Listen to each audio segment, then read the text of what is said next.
그 성들과 온 들과 성에 거주하는 모든 백성과 땅에서 난 것을 다 엎어 뭐라 하셨더라? 롯의 아내는 그들과 돌아보아도 믿음의 벽에 이르렀더라.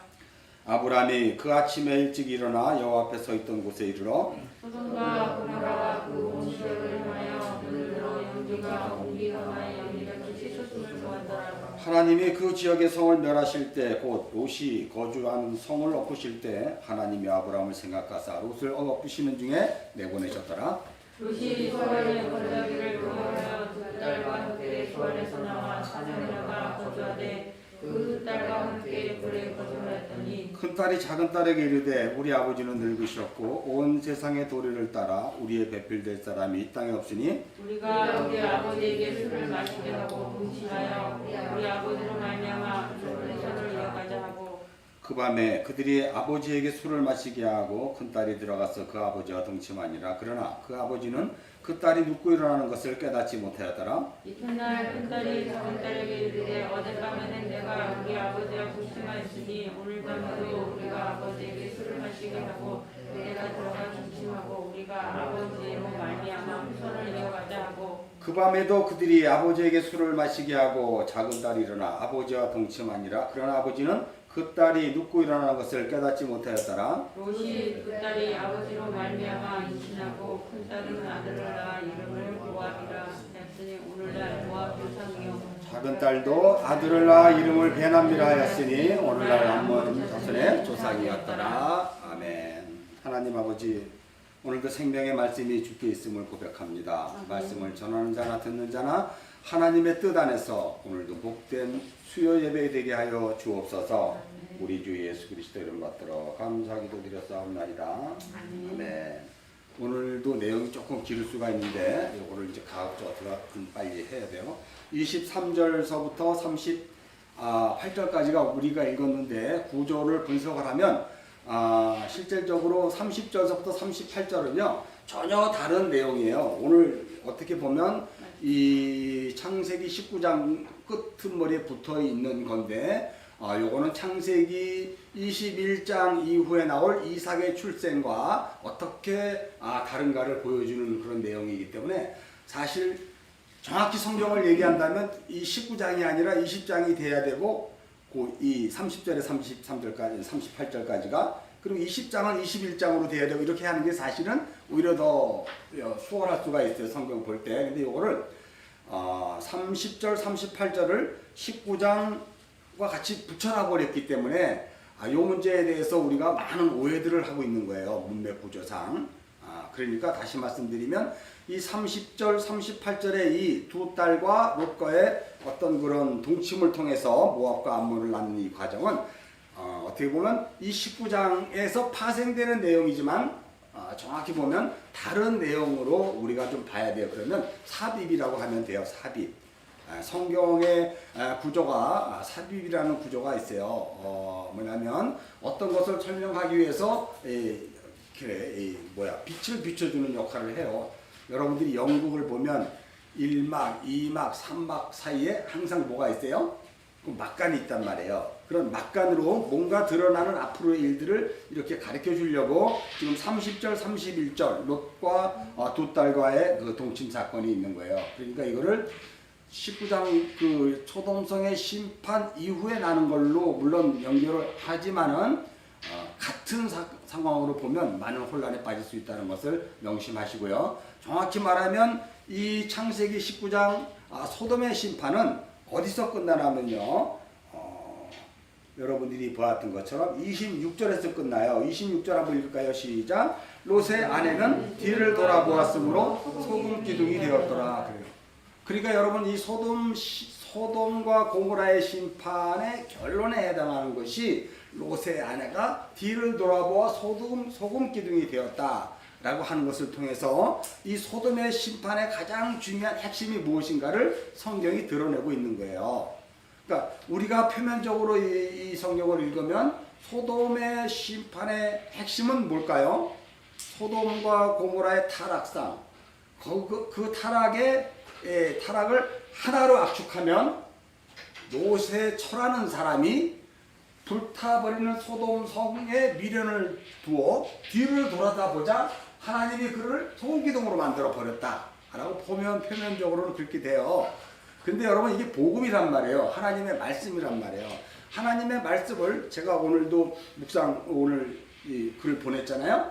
하나님의 말씀은 우리의 생각 속에 갇혀 있질 않아요. 오히려 우리의 생각을 벗어난단 말이에요. 그래서 우리가 늘 성경을 볼 때 이걸 나의 생각과 나의 주관과 어떻든 나의 어떤 이런 그 지식 체계를 통해서 사상 체계를 통해서 성경을 보게 되면 가장 큰 문제가 돼요. 그 가장 큰 문제가 우리가 해방 신학이라든가 무슨 여성 신학이라든가 뭐 이런 식으로 막 자꾸 우리가 분리해 내버리는 거거든요. 그 인간의 관점으로 보는 거예요. 뭐 자유주의 신학도 별 다르진 않아요. 그런데 중요한 것은 우리가 그것을 우리의 관점과 우리의 어떤 그 전에 내려오는 지식 체계에 의해서 이것을 자꾸 확대 해석해서 가버리면 갈수록 하나님의 말씀에서 더 멀어지게 될 수밖에 없다는 사실을 명심하셔야 되고, 그래서 창세기 우리가 계속 보아왔던 이거는 속의 말씀을 풀자 이것 아니에요? 겉의 말씀을 통해서 속의 말씀을 우리가 알아야 된다는 것이죠. 그러면 여러분 겉의 말씀조차도 이게 뭔지를 알아야 되는데, 우리에게 가장 큰 문제는 이 겉의 말씀조차도 내가 그동안 생각해왔던 나의 문화권, 그리고 뭐 우리가 생활했던 어떤 행동의 어떤 양태들 이런 걸로 이걸 본단 말이에요. 그러니까 예를 들어서 똑같은 이 성경을 보았을 때 동남아권에서 이 성경을 읽는 사람과 이 유교권에서 읽는 사람과 또 모슬렘권에서 이 성경을 많이 읽었다 그러면 전혀 다른 표피의 언어가 나오고 전혀 다른 생각이 나온단 말이에요. 이런 것들이. 그래서 성경을 통해서 많은 문화와 번역들이 나눠지게 되잖아요. 그런 것처럼 우리도 이 주어지는 이 표피를 통해서 이거는 이럴 것이야 라고 하는 우리들의 생각은 한국이라는 나라에서 평생을 뿌리를 받고 그냥 그 민족의 어떤 정서를 간직한 상태에서 읽었던 사람들은 동일한 생각을 갖고 있어요. 이것이. 그러면 이 내용을 예를 들어서 중국의 권역에서 있는 사람들의 생각과 유럽에 있는 사람들의 생각은 도대체 어떨까?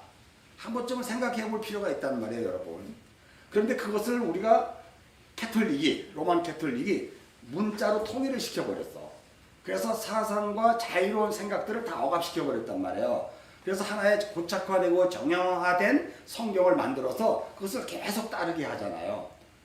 그래서 그거에 맞지 않는 나라에서는 그 성경을 읽으면 억압이 될 것이고, 그것이 또 자기식대로 풀어버리면 또 자유가 될 것이고, 이런 어려움이 있다는 것을 명심하시고 성경을 보셔야 되는데, 그래도 감사한 것이 성경을 통해서 하나님이 우리에게 이 나바르라는 문자로 우리에게 성경을 주셨는데, 이 문자라는 표피의 말씀을 통해서 우리가 살아보니까 이렇더라 라고 하는 것을 통해서 이 속말씀은 어떤 것이 될 수 있다는 추측이 가능하게 하나님이 말씀을 주셨어요. 그게 그러니까 우리가 대략적으로 생각할 수 있는 것이 천국은 어떤 것일까? 뭐 하나님 나라, 그리고 도대체 예수님은 어떤 분이실까? 라고 하는 추측을 우리가 하잖아요. 그러면 우리의 문화권에 따라서 추측을 해요. 한국 사람들은 갓 쓰고 도포 입은 예수님을 그려낼 것이고, 팔레스타인에 수염 난 사람들은 그 예수님을 그려낼 것이고, 근데 거기가 원조라 그러니까 우리가 그 예수님을 걸어두는 거예요, 쉽게 얘기해서. 그런 것처럼 성경도 그렇게 볼 수 있는데, 더 중요한 것은 그걸 통해서 그 속뜻을 알아야 되는 거예요. 그런데 제일 중요한 것은 우리의 삶과 우리의 그 신앙의 여정이 성경 그대로 동일하게 두 날개로 걸어간다는 거예요. 하나님의 성경의 말씀을 나는 이렇게 이해를 했는데, 나는 그걸 보고 나의 삶을 그렇게 살아갔는데 어느 날 보니까 이 말씀과 내가 부딪히는 거야. 나의 삶이 잘못되었나? 이 말씀 왜 이렇게 나오지? 이런 부딪히는 것들이 일어났을 때 우리는 어떻게 해야 돼요? 그때마다 말씀으로 다시 돌아가야 돼요. 그러면 이 말씀을 내가 이렇게 오해를 했구나. 그래서 이런 방식으로 가야 되는 것이 맞나 보다 하고 또 자꾸 바꾸고, 또 가서 또 돌이키고, 가다가 돌이키고. 이게 성경의 말씀이 그래서 잣대가 되는 거예요. 캐논. 그걸 성경이라고 그러잖아요. 캐논. 그래서 우리의 인생의 모든 것에서의 잣대가 캐논이에요. 그것을 우리가 이제 표피적으로 보면, 우리의 삶으로 놓고 보면 부모님들 먼저 그 삶을 사신 분들이 어린 사람들의 표대가 될 수 있고, 그죠? 마찬가지로 그 길을 가본 사람이 우리에게 표대가 될 수 있는 것처럼 성경은 우리가 가보지 않은 그것들을 하나님의 언어라고 해서 주었기 때문에 그것이 표대가 될 수가 있기 때문에 어떻든 여러분 성경을 보면서 여러분의 삶과 대비를 해보는 게 가장 중요해요. 나의 삶과 이 성경의 삶이 전혀 다른 얘기가 나왔을 때는 굉장한 우리가 많은 이 에덴 동쪽으로 가고 있는 그런 모습 속에서 다시 돌이키라는 사인을 알고 돌이켜야 되거든요. 그래서 하나님의 말씀은 정확히 얘기해서 우리가 얘기하는 인간의 언어로 얘기할 때는 정답은 없어요. 근데 하나님의 언어는 정답이 있어요. 그걸 진리라 그래. 그래서 오직 진리는 예수 그리스도다라고 이야기하고 그 예수 그리스도를 어디서 발견하냐면 이 성경에서 발견하기 때문에 성경의 이 표피의 말씀이지만 여기에서 속의 말씀인 하나님의 그 마음을 알아가야 돼요. 그래서 여러분 성경 읽을 때 가장 우리가 명심해야 될 것이 성경 속에서 하나님의 마음을 찾아야 돼요.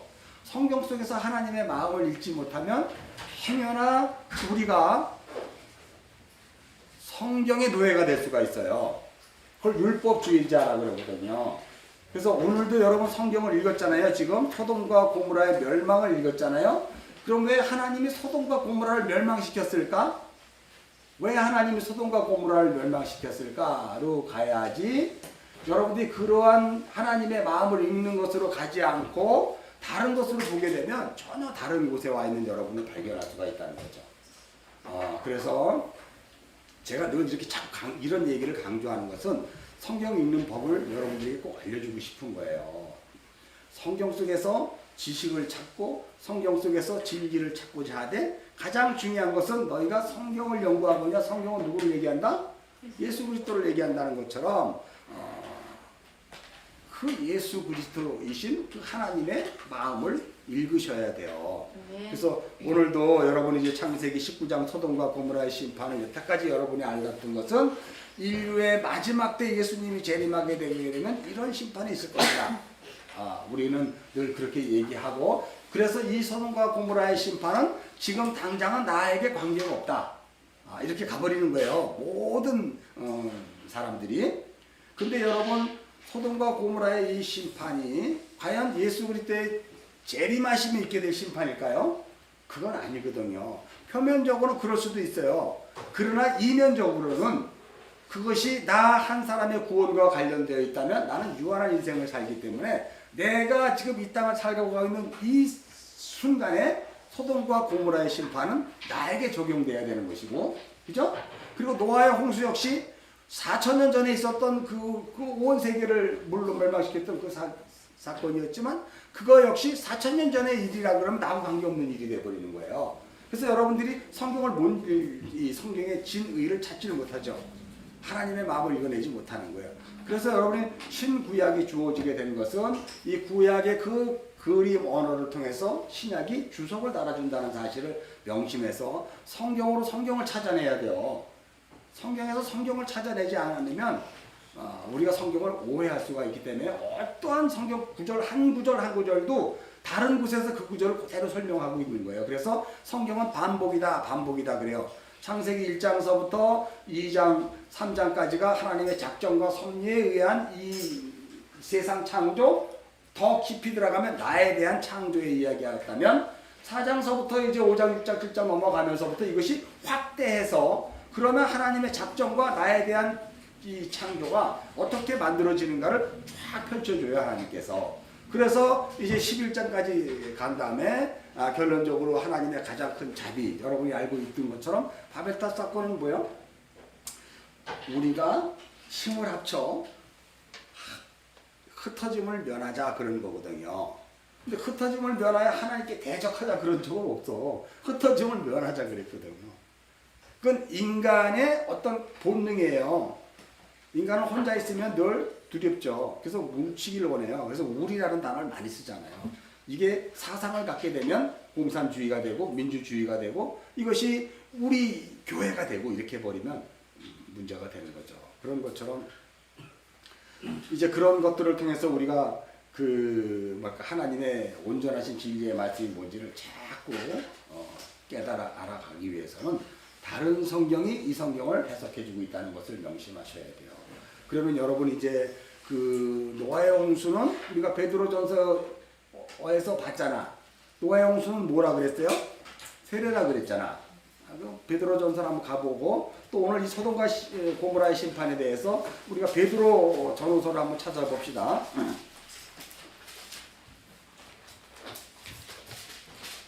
베드로전서 3장 20절로 가봅시다. 베드로전서 3장 20절 우리가 찾으셨으면 자 읽겠습니다. 시작. 그들은 전에 노아의 날 방주를 준비할 동안 하나님 오래 창국이다 하실 때 독종하지 아니하는 자들아 방주에서 물로 말미암아 구원을 얻은 자가 몇 명이니 겨우 8명이라 물은 예수 그리스도께서 부활하심으로 말미암아 이제 너희를 구원하는 편이 곧 뭐다? 세례다. 세례인데 이 세례의 가장 중요한 핵심은 뭐다? 그 뒤에 육체의 더러운 것을 제하여 버림이 아니고 하나님을 향한 선한 양심의 강구다라고 이야기해요.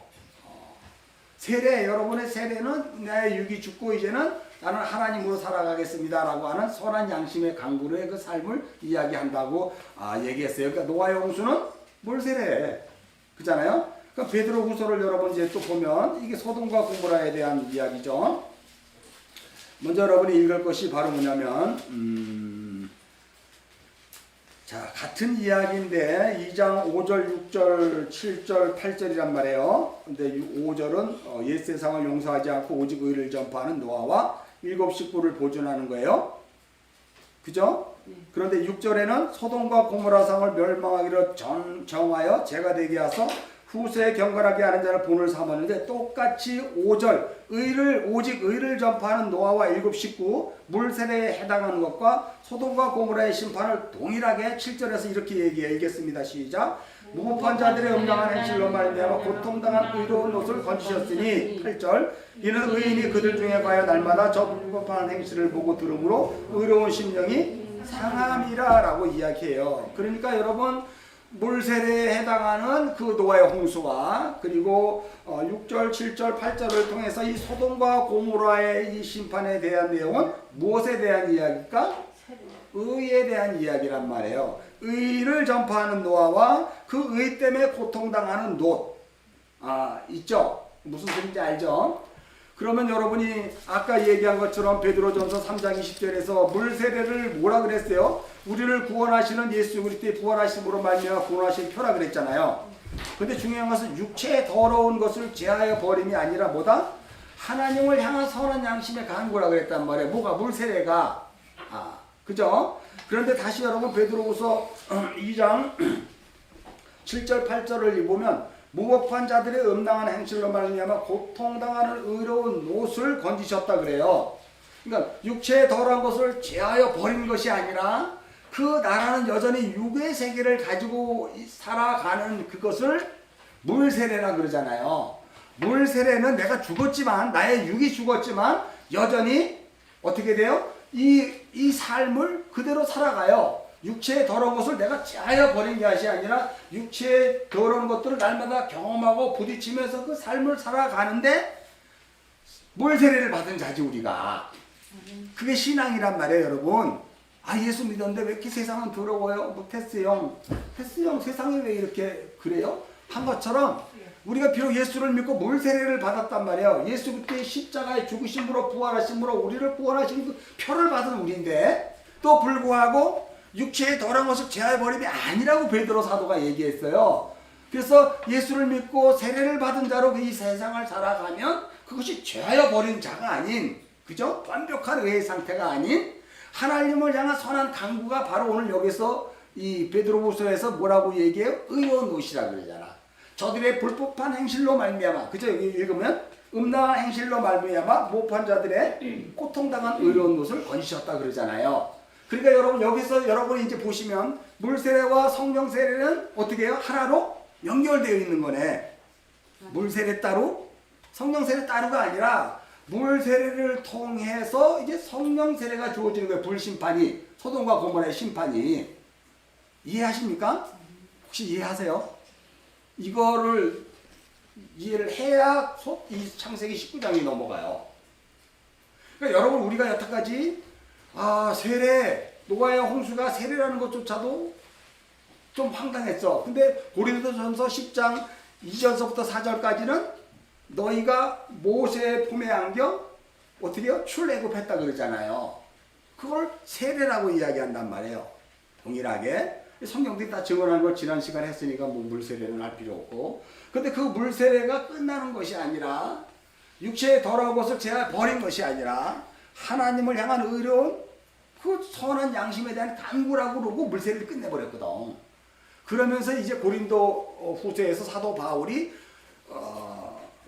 여기에 보면 5절에 이제 의를 전파하는 노아와 그리고 6절에 소돔과 고모라의 심판을 통해서 고통당한 의로운 롯을 같이 연결시켜 버렸단 말이에요.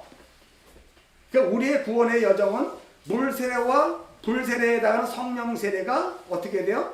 항상 같이 있어줘야지 되는 거예요. 그때 비로소 그 의로움이 무엇인지를 깨닫게 된다는 거죠. 이해하십니까? 그런데 8절에 베드로후서 2장 8절에 각주를 달아놨어요. 고통당한 의로운 롯을 건지셨는데 도대체 여러분이 성경을 보면 롯이 고통당한 흔적이 뭐가 있을까?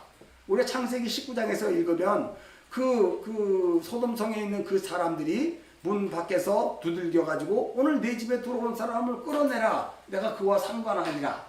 라고 하는 것이 있을 때 롯이 아니다 얘들아 그러지 말아라. 차라리 우리 집에 남자를 가까이 하지 않는 그 때에 두 딸이 있으니까 차라리 그와 상관하고 그는 건드리지 말아라. 그게 고통당한 의로운 롯이에요 여러분. 그게 문자적으로 봤을 때는 롯이 나이스하다 아니면 비겁하다. 문자적으로는 비겁하잖아. 근데 그게 속사람의 뜻으로 하나님의 마음으로 읽으면 그게 복음이라는 사실이에요.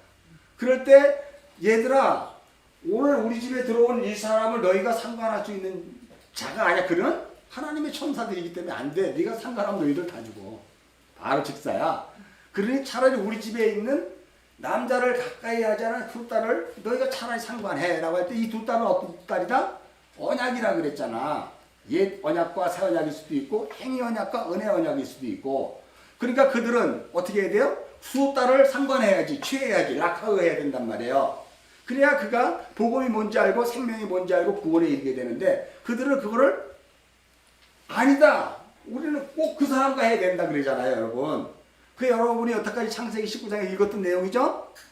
거기에서 여러분들이 지금 제가 얘기하는 것에 통해서 그동안 내가 많은 것들을 문자적으로만 이해하고 있던 부분들이 참 많이 달라진 것을 깨달아야 되고 오늘도 이 베드로 사도가 이야기했던 베드로 전서의 이 물세례와 노아의 홍수와 그리고 베드로후서 2장 마지막에 그가 이제 성경을 끝내면서 이제 노아의 홍수와 소돔과 고모라의 불심판을 의로운 노아와 의로운 롯으로 말미암아 하나 되게 만들어 버렸다는 사실을 명심하세요. 그래서 여기에 보면 이는 의인이 그들 중에 거하여 날마다 저 불법한 행실을 보고 들어오므로 의로운 심령이 뭐했다? 상했다 그랬잖아요. 여러분 성경 다 피고 읽는 거죠? 네.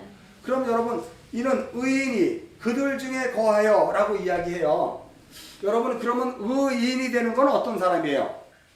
계속 제가 요한복음 얘기를 했잖아요. 의에 대해서, 죄에 대해서, 심판에 대해서 얘기할 때 이 의인은 어떤 사람이에요? 내 안에 하나님의 성령의 전이 세워진 자가 의인이잖아. 그죠?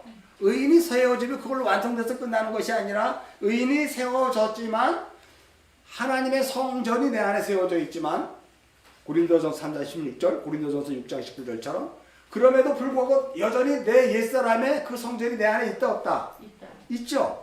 그래서 여기서 이렇게 얘기하는 거예요. 그 의인, 하나님의 성전된 의인이 그들 중에 함께 거하면서 뭘 보냐면 내 옛사람의 성전의 그 불법한 행실을 보고 들음으로 의로운 심령이 뭐했다? 상했다 그러잖아요, 여러분. 이걸 제가 로마서 7장에서 설명했죠. 오라 공고한 자로다 이 사망의 몸에서 누가 나를 구원하랴. 그러니까 로마서 8장 1절에서 죄와 사망의 법에서 성령의 생명의 법이 너희를 구원하였다라고 이야기하는 것으로 여러분 다 이해하시죠 이제는? 여기만 아멘이고 저기는 아멘 소리가 안 들려가지고 계속 이렇게 하는데 그런 것들을 여러분 여태까지 설교한 내용들이 다 그렇게 가는 거예요 이제. 자 그래서 이제 우리가 소돔과 고모라가 왜 불심판인가를 한번 보는 거예요. 베드로 사도가 3장 7절 이렇게 되어 있습니다. 7절로 보지 말고 또 같은 내용을 계속 이야기하는데요. 3장 1절 한번 읽을까요? 3장 1절 시작. 사랑하는 자들아 내가 이제 이 둘째 편지를 너에게 쓰노니 이 두 편지로 너희의 진실한 마음을 일깨워 생각나게 하여 곧 거룩한 선지자들이 예언한 말씀과 주 되신 구주께서 너희의 사도들로 말미암아 명하신 것을 기억하게 하려 합니다. 이 성경을 풀어주는 거죠. 다시 두 번째 편지, 첫 번째 편지는 베드로 전서겠지 당연히. 그리고 베드로후서 이 두 번째 편지에서 또 이것을 다시 설명해 주는 거예요. 자, 그래서 3절 읽겠습니다. 시작. 먼저 이것을 알지니 말세에 조롱하는 자들이 와서 자기의 정욕을 따라 행하며 조롱하며 이르기를 이렇게 할 때 말세에 조롱하는 자들이 와서 자기의 정욕을 따라 행하며 조롱하여라고 한다면 여러분이 이제 알잖아. 이 말세 지금 예수 그리스도의 십자가가 골고다에 쓰고 예수님 부활하셔 승천한 후에 예수님 재림할 때까지를 다 뭐라 그래? 성경에서는 말세라 그러잖아. 아셨죠? 그걸 말세라 그래. already 난 예수에서 구원은 완성하셨지만 지금 아직은 아니라는 말세라는 기간이란 말이에요. 근데 여기 조롱하는 자들이 와서 자기의 정욕을 따라 행하며 조롱한다는 건 뭘까? 내 안에 의로운 그 성전이 되어져 성령의 전이 있지만 내 안에 또 다른 육체의 성전이 있는 거예요. 그 성전이 항상 나의 그 의로운 그 성전, 성령으로 살아가는 그것과 어떻게 계속 부딪힘이 일어나는 거지. 그걸 성경은 조롱한다라고 이야기해요. 조롱. 그러니까 생명의 성령의 법으로 살아가는 자에게 육체의 법이 죄와 사망의 법이 항상 뭐한다? 조롱하는 거예요. 그거를 우리 안에서. 그것을 잘 이해하십시오. 그때 중요한 핵심이 바로 그냥 여러분들이 가장 궁금했던 거 4절입니다. 한번 읽겠습니다. 시작. 이르시되 주께서 강림하신다는 약속이 어디 있느냐? 조상들이 잔 후부터 만물이 처음 창조될 때까지 그냥 있지 않느냐? 무슨 주님이 재림한다 그러냐? 재림해서 또 그럼 어떡할 건데? 자꾸 이렇게 따진다는 거예요. 왜? 주님 재림 안 하네. 네 인생이 다 끝나서 흙으로 돌아갈 때까지 주님 재림 없는데 너 자꾸 왜 그래? 라고 하는 것을 베드로 사도는 참 천재인 것 같아요. 여러분은 여태까지 많이 속았잖아요. 계시록을 보면서 이제 마지막 때다. 이제 큰일 났다. 주님 지금 오면은 이제 어떻게 할 거냐. 그리고 막 여러분들 그런 식으로 가지 않았어요? 그 인본주의 복음에 함몰되어서 여러분들은 성경을 한 번도 읽어보지 않은 사람처럼 예수 쟁이로 살아갔잖아요. 그게 말세에 조롱하는 자들이 내 안에서 그렇게 만들어내는 거예요. 불신을 조장하고 두려움을 주기도 하고 그렇게 간단 말이에요. 처음 창조될 때부터 있지 않느냐. 무슨 주님 재림하시면 다 심판한다 그러냐. 내가 보니까 우리 할아버지도 그렇게 해서 그거 계속 얘기하다가 죽었는데 아직도 주님 재림 안 했다. 네가 죽을 때까지 주님 재림 안 한다. 네 후손의 100대가 죽어도 주님 재림 안 한다. 한번 따져볼래? 그리고 싸운 게 자유주의 신학자와 복음주의 신학자의 싸움이잖아요. 이건 다 그건 그냥 하나님 팔아먹는 자들이 그냥 성경을 기록한 거야. 그거 믿지 마. 현실이 중요해. 뭐 이런 식으로 자꾸 가기 때문에 우리도 어느 때 살짝 귀가 글로 돌아가다 보니까 다른 신학을 만들어내는 거예요. 그걸 혼합주의라 그래요. 혼합주의. 그래서 오늘날 전 세계 교회는 혼합주의에 함몰돼 버렸어요. 이게 복음인지 저게 복음인지 전혀 구분이 안 돼. 그러면서 여태까지 우리가 신앙생활 해왔다는 이 불합리한 진실 앞에서 우리는 창세기 19장을 읽으면서도 좋다도 이건 아니지 않을까. 이건 내가 여태까지 알고 있었던 전혀 다른데 아담과 뭐 창세기 3장의 이야기도 전혀 다른 얘기를 하고 있는데 막 여러분 이게 막 분화한 거예요. 여태까지 내가 성경을 알았던 있는 지식 체계와 그리고 하나님의 말씀을 안다는 저희가 원어를 풀어주는 건 왜 이렇게 다른 거야 도대체? 그럼 여태까지 3,000년, 2,000년의 역사 동안 살았던 사람 다 뭐란 말인가? 뭐 이런 식으로 자꾸 여러분이 또 선악 체계로 또 그들을 비교하려고 그래. 나는 그러면 되는데 너는 어떻게 되는 거야? 이렇게 가면 그렇게 가면 안 돼요. 여전히 그거는 나의 안에 육체가 있기 때문에 그걸 조롱한다 그래요. 그걸 말씀을 조롱한다 그래요. 그런 것들 여러분 반드시 명심을 하셔야 됩니다. 자, 그래서 5절 읽겠습니다. 시작. 이는 하늘이 일적부터 있는 것과 땅이 물에서 나와 물로 성립된 것도 하나님의 말씀을 된 것을 그들이 일부러 정확한 창조의 진리조차도 이르려 한다는 거죠, 여러분. 땅이 물에서 나와 물로 성립된 것이 뭘까요, 여러분? 여러분이 땅이에요. 하에르츠. 여러분의 땅이 어디에서 나왔어? 제가 어머니의 양수에서 나왔다 그랬잖아요. 10달 동안 완전한 수 10이라는 완전수, 율법의 육체로 완전한 것으로 태어난 양수 10달. 물론 요즘은 뭐 9달에도 양수에서 나오는 사람들도 있긴 하지만 어떻든 원칙은 하나님의 생명 창조의 원칙은 물에서 나오는 거예요. 뭐가? 땅이, 어떤 땅, 나라는 땅이, 그걸 육체라 그래요. 육체. 뭐 여러분 뭐 이상해요. 조용히 해. 내가 계속 이런 얘기 했잖아요. 어머니 모태에서 나오는 그건 완벽한 육체란 말이에요. 그건 하나님의 아주 그냥 뭐랄까 정성이 가득한 창세기 1장의 그 육체의 창조 내지는 있잖아요. 겉사람의 창조니까 영혼의 창조 다 같은 얘기를 하는 거란 말이에요. 하나님의 말씀으로 된 것을 그들이 일부러 이지대함이라 그래요. 그럼 우리는 어디서 나왔다고? 우린 쥐라론자니까 쥐라론에서 나온 거지. 또 이렇게 얘기한단 말이에요. 많은 사람들이 이 대목을 가지고. 그죠?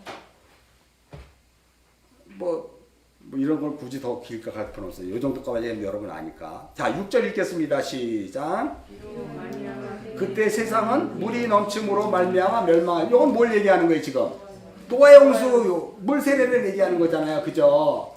그러니까 나라는 땅이 어머니의 뱃속에서 10달 동안 이 땅에 나오게 되면 반드시 우리가 또 경험하는 게 뭐다? 물이 넘침으로 멸망당하는 노아의 홍수를 경험하는 거예요. 그걸 물세례라 그런다니까. 그 물세례를 여러분의 육이 죽는 거야? 아니면 하나님을 향한 선한 양심의 강구야? 하나님을 향한 선한 양심. 그래. 베드로 사도가 얘기했잖아. 물론 나의 육이 죽었어야 그것이 이루어지는 거지. 근데 여러분은 항상 여태까지 예수를 믿으면서 오직 나의 잘됨, 우리 가족의 잘됨, 전부 나의 육의 모든 이 울타리 안에 있는 것들을 잘됨으로 계속 간구했잖아. 그건 하나님을 향한 선한 간구야? 나를 향한 선한 양심의 간구야? 나를 향한 선한 양심의 간구죠. 그거 고백하세요. 아멘이라고. 네.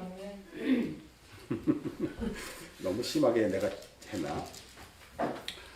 자, 그래서 여기에 보면은요, 우리가 그렇게 나오면은 물 세례를 통해서 우리는 이렇게 되는 거예요. 하나님, 나훈아의 테스형이 나오는 거예요. 이제 비로소. 세상은 왜 그래요? 저렇게 예수 믿는 사람이 많은데 왜 교회는 저 따위예요?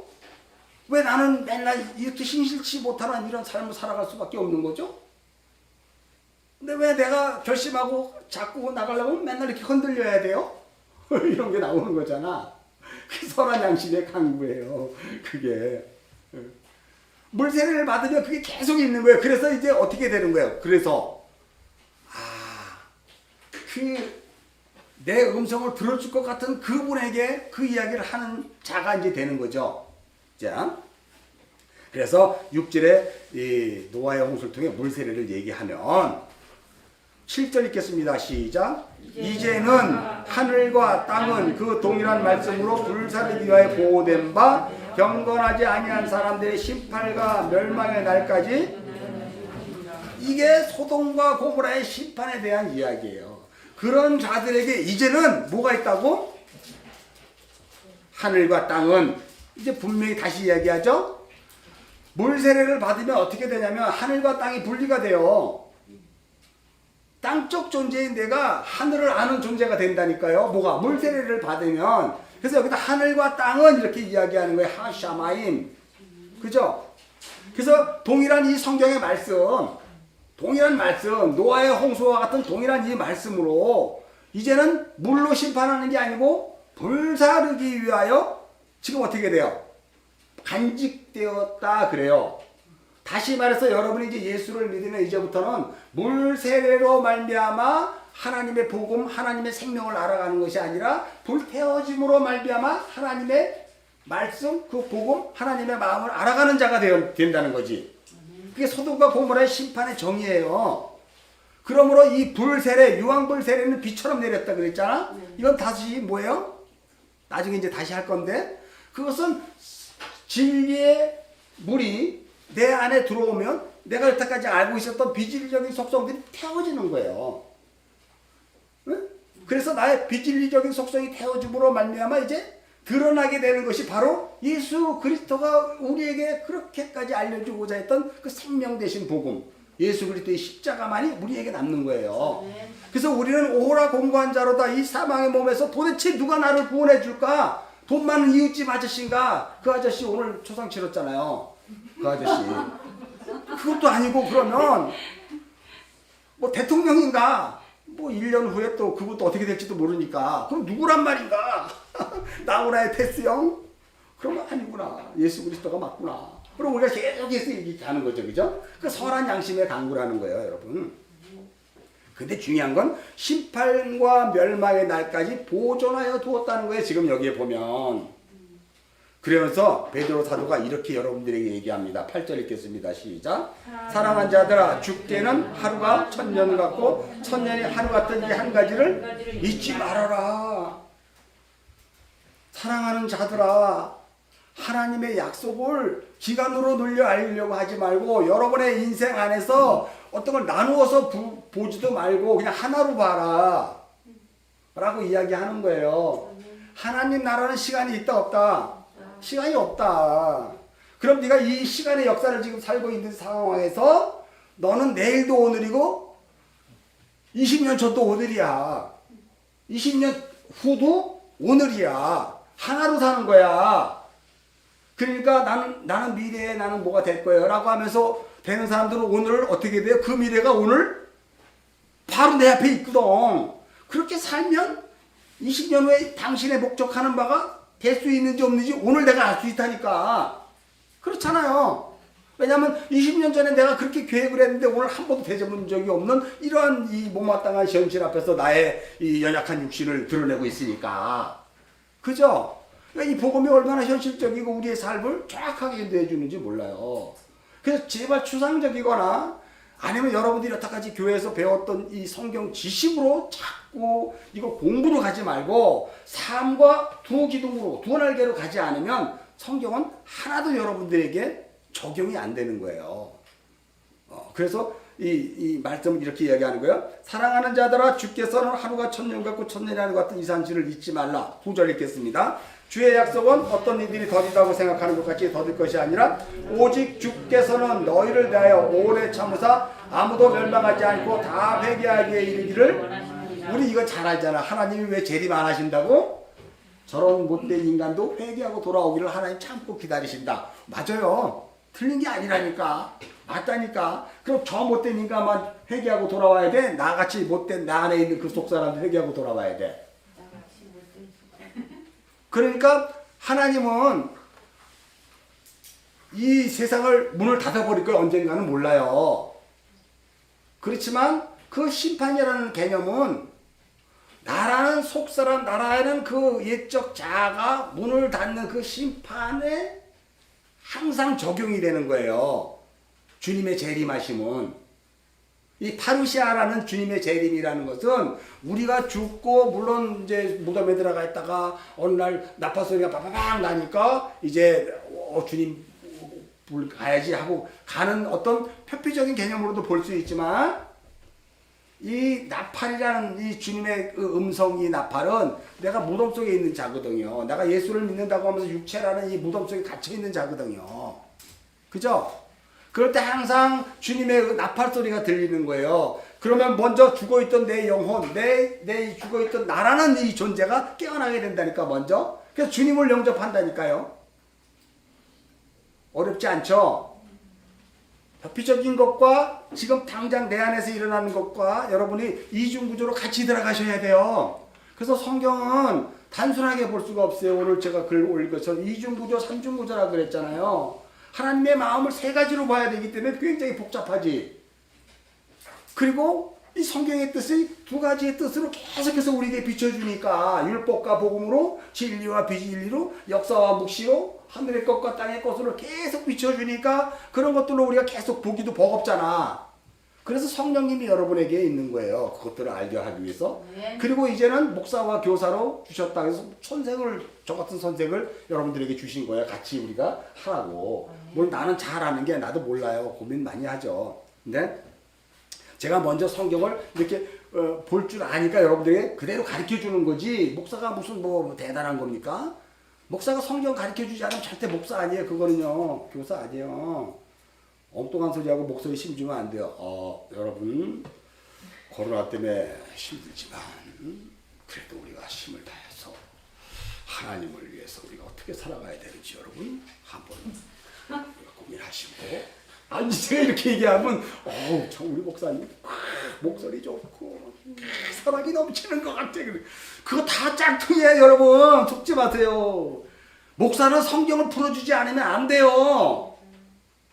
예수께서 회당에서 가르쳐 주셨잖아요. 뭐 했다고요?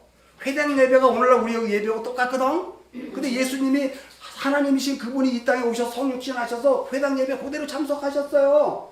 그래서 회당 예배를 뭐 하는 거예요? 인정해 줬다는 거거든요. 하나님이. 왜? 거기는 찬송이 있고 기도가 있고 성경을 읽고 구약을 읽고 그리고 강해를 하잖아. 풀어주잖아. 그래서 예수님이 오늘 이 글이 너희 귀에 응하는 것을 너희가 믿느냐? 뭐 그러니까 뭐 아멘 한 사람도 없고 다른 얘기를 하니까 뭐 살았다 과부하고 나만만 구원받았고 니네들은 아니라 그러니까 죽이려고 했잖아. 사실 우리가 복음서에 보면 그러니까 이 성경이 풀어줘 주는 거 왜? 그래서 여러분 저도 목사라고 얘기하고 싶진 않아요. 성경을 풀어주지 못하면 나는 잡사예요.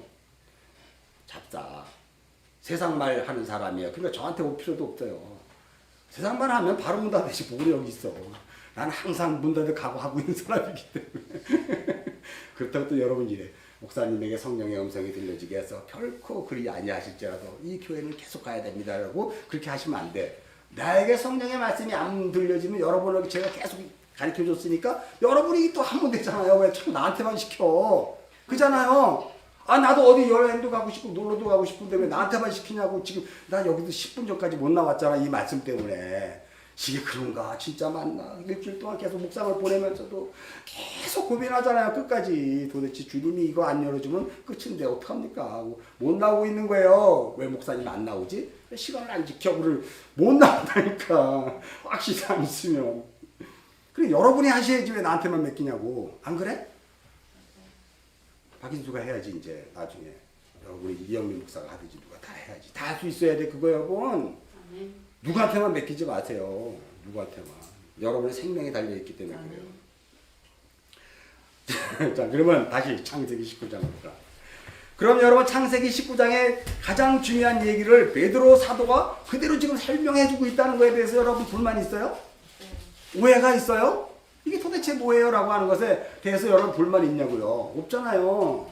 성경이 성경을 해석해 주는 게 우리 개혁주의의 성경 해석법이고 어거스턴서부터 시작해서 캘빈서부터 시작해서 뭐 지금까지 오는 우리의 어떤 그 성경을 보는 흐름이에요. 이걸 여러분들에게 저도 나름대로 먼저 공부를 했기 때문에 그대로 보면서 가르쳐 주는 건데 저는 이제 이 그 성경 신학으로 가르쳐 준단 말이에요. 여러분에게. 네, 그것을 여러분의 이해를 하시고요. 자 이제 23절 읽겠습니다. 23절 시작. 롯이 소알에 들어갈 때 해가 솟았더라 그래요. 자 그러면 여러분 잘 보세요. 23절과 그리고 26절이 하나고요. 27, 28절은 다른 내용이야. 왜냐하면 23절과 26절은 롯에 대한 이야기잖아요. 여러분 얼른 봐도. 근데 27절서부터 28절은 뭐예요? 뜬금없이 아브라함이 달랑 짠 하고 나타났네. 그러면 이거는 분명히 이 문맥상 다른 문맥이라는 것을 여러분이 이해를 하셔야 돼요. 그렇게 퀘스천 마크를 보고 성경 속으로 들어가셔야 돼요. 그런데 29절이 또 하나 달랑 짠 하고 나와 있네. 그거는 뭐예요? 소돔과 고모라의 심판을 통해 29절 한번 읽을까요? 시작. 하나님이 이 지역의 성을 멸하실 때 곧 롯이 거하는 성을 엎으실 때 하나님이 아브라함을 생각하사 롯을 엎으시는 중에 내보냈다. 여기 아브라함을 생각하사 롯을 엎으시는 게 내보냈다 했더니 많은 성경을 풀어주는 사람이 그 18장에 아브라함의 뭐다? 중보기도 때문에 하나님이 롯을 내보내셨다, 살렸다, 구원했다 그렇게 생각한단 말이에요. 그러나 여러분이 알다시피 18장이 그런 중보기도예요? 아니잖아요. 결국은 그 에하드 하나 되시는 예수 그리스도로만 결론이 나잖아요. 그러니까 그 예수 그리스도가 아니면 소돔성은 아무도 구원 못 받는 거야. 그가 18장에서 50명이면요 40명이면요 그래서 10명까지 나온 게 이 소돔성 나라는 이 육의 삶, 이 세상을 살아가는 데 있어서 오직 예수 그리스도 안 하면 아무도 구원 못 받아. 이걸 지금 18장에서 선포한 거 아니에요, 여러분? 그잖아요. 그러면 이게 29절, 우리 19장 29절에서 과연 그 심판할 때 아브라함의 중보기도 때문에 내놓은 거예요? 아니에요. 여기 자카르라는 단어는요, 하나님의 약속이 들어있기 때문에 그래요. 그러면 30절에서 38절까지 이 모압과 암몬이 탄생한 것도 그럼 뭐에 의해서 탄생한 거야? 하나님의 약속에 탄생했을까? 아니면 뭘까? 그래서 이걸 따로 보는 거예요. 여기 하나님의 약속하고 관계없는 그 자녀야. 하나님의 약속에 들어있는 그 자녀는 오직 누구다? 아, 그리스도인데 그걸 여기서 보면 창세기 누구예요? 이삭. 그렇지, 이삭이지. 이삭 외에는 없어요. 근데 여기는 이미 모압과 암몬이라는 자손이 나오잖아. 그러니까 하나님의 약속 자카르, 하나님의 기억하신 그 안에 들어있는 자손이에요? 아니에요? 아니잖아. 그래서 그걸 따로 떼어놓고 보는 거예요, 여러분. 이해하셨죠? 무슨 소린지? 그러면 29절에 이 성을 멸하실 때 롯을 하나님이 내보냈다는 이 자카르에 대해서 여러분이 아셔야 돼요. 그럼 창세기 8장 1절로 한번 가봅시다. 창세기 8장 1절 읽겠습니다. 시작. 하나님이 노아와 그와 함께 방주에 있는 모든 들짐승과 가축을 뭐했다? 기억하사. 하나님이 아브라함을 기억하사 소돔성을 멸하는 중에 롯을 내보냈다. 똑같은 자카르라는 단어를 사용한단 말이에요. 여기는 노아의 이 물 심판이잖아요. 그죠? 그래서 방주에서 둥둥 태우고 있다가 그 하나님이 노아와 한 언약을 기억하사 자카르 하셔서 하나님이 바람을 땅 위에 불게 하시며 물이 줄어들었죠. 그죠? 그리고 기쁨의 생각 하늘의 창문이 닫히고 하늘에서 비가 그치고 물이 점점 줄어들어가서 5절에 보면 산들의 봉우리가 보이고 그렇잖아요. 그죠? 4절에 방주가 아라산에 걸리고 이건 이제 설교하다 했으니까 알죠, 여러분? 자, 기억하사. 그렇게 해서 롯을 내보낸 거예요. 하나님의 기억 속에 있기 때문에 그래요. 자카르, 언약 속에 있기 때문에. 창세기 9장으로 또 넘어가면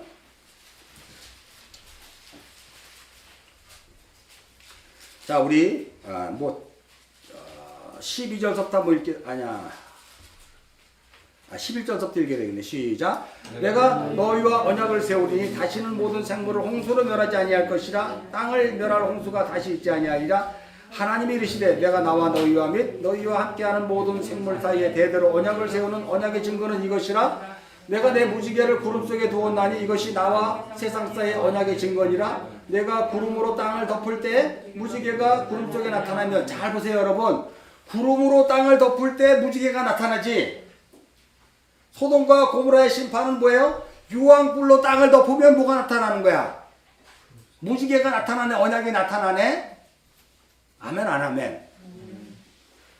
구름이 땅을 덮을 때 하나님의 약속하신 기억하시는 그 무지개가 나타나잖아.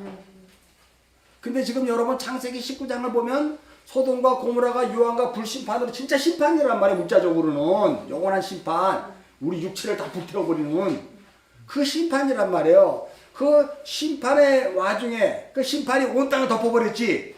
나라는 땅을 하나님의 성령 불심판이 다 덮어버렸지. 그때 무지개가 나타난단 말이에요. 이게 하나님의 기억하심이에요. 그럼 여러분 창세기 20장으로 살짝 다시 올 거니까 19장으로 가보면 23절 읽겠습니다. 시작. 롯이 소알에 들어갈 때 해가 돋았네. 그러면 여러분이 이 구절과 지금 여러분이 읽은 창세기 9장 노아에게 있을 때 이 지금 14절의 이야기, 15절의 이야기를 같은 내용으로 볼 수 있어야 돼요. 여러분의 눈이 열려야 돼요. 롯이 소알에 들어갔다는 얘기는 뭐예요? 그 앞절에 보면 네가 소알성에 들어갈까지는 내가 심판을 한다 안 한다? 안 한다 그랬잖아. 창세기 19장에서. 근데 소알성에 들어갔으니까 이제 어떻게 돼요? 심판이 땅에 완전히 가득히 임하면 그때 비로소 노아의 심판에서는 무지개가 일어나잖아. 여기에서는 뭐가 나와요? 해가 떴네. 아멘 안 아멘? 성경은 반복 구조예요. 계속 반복해서 설명해 주는 게 딴소리 하면 안 돼요, 여러분. 저도 이런 거 찾으려고 막 잠을 못 자잖아요. 도대체 어디에 있습니까? 가르쳐 주세요. 이게 문자적으로도 같은 의미가 있지만은 이 단어로도 또 전혀 다른 걸로 또 가르쳐주고 이러기 때문에 아주 그냥 심장마비 걸려요. 이거 성경 보면 심장마비. 그걸 각오하고 여러분들에게 지금 뱉는 거예요. 저도. 그래서 늘 얘기한다니까요. 94가지 인본주의 복음 선포하다 가려고 그랬더니 이건 편히 못 가게 생겼군. 벌써 내가 알잖아요. 이거 하다가 힘든 거 알잖아. 그처럼. 자, 그러면 여러분 노아의 홍수 때 9장에 14절에 내가 무지개 구름으로 땅을 덮을 때 무지개가 구름 속에 나타나면 15절 시작. 내가 나와 너희와 및 육체를 가진 모든 생물사의 내 언약을 뭐한다? 자카르 기억한다. 똑같은 거예요. 기억한다. 그래서 다시는 물이 모든 육체를 멸 홍수가 되지 아니하리라. 16절 무지개가 구름 사이에 있으니 내가 보고 나 하나님과 모든 육체를 가진 땅의 모든 생물사의 영원한 언약을 자카르 기억하리라. 아멘? 그 창세기 19장으로 와요. 그래서 29장에서 그러면 롯을 소돔의 심판 가운데 내보낸 거는 뭐 때문에 내보낸 거야? 아브라함과 관계 있어요, 없어요? 없어요. 없지. 왜 그 얘기를 못해? 이렇게 보여줬는데도 아브라함과 관계 있어요, 없어요?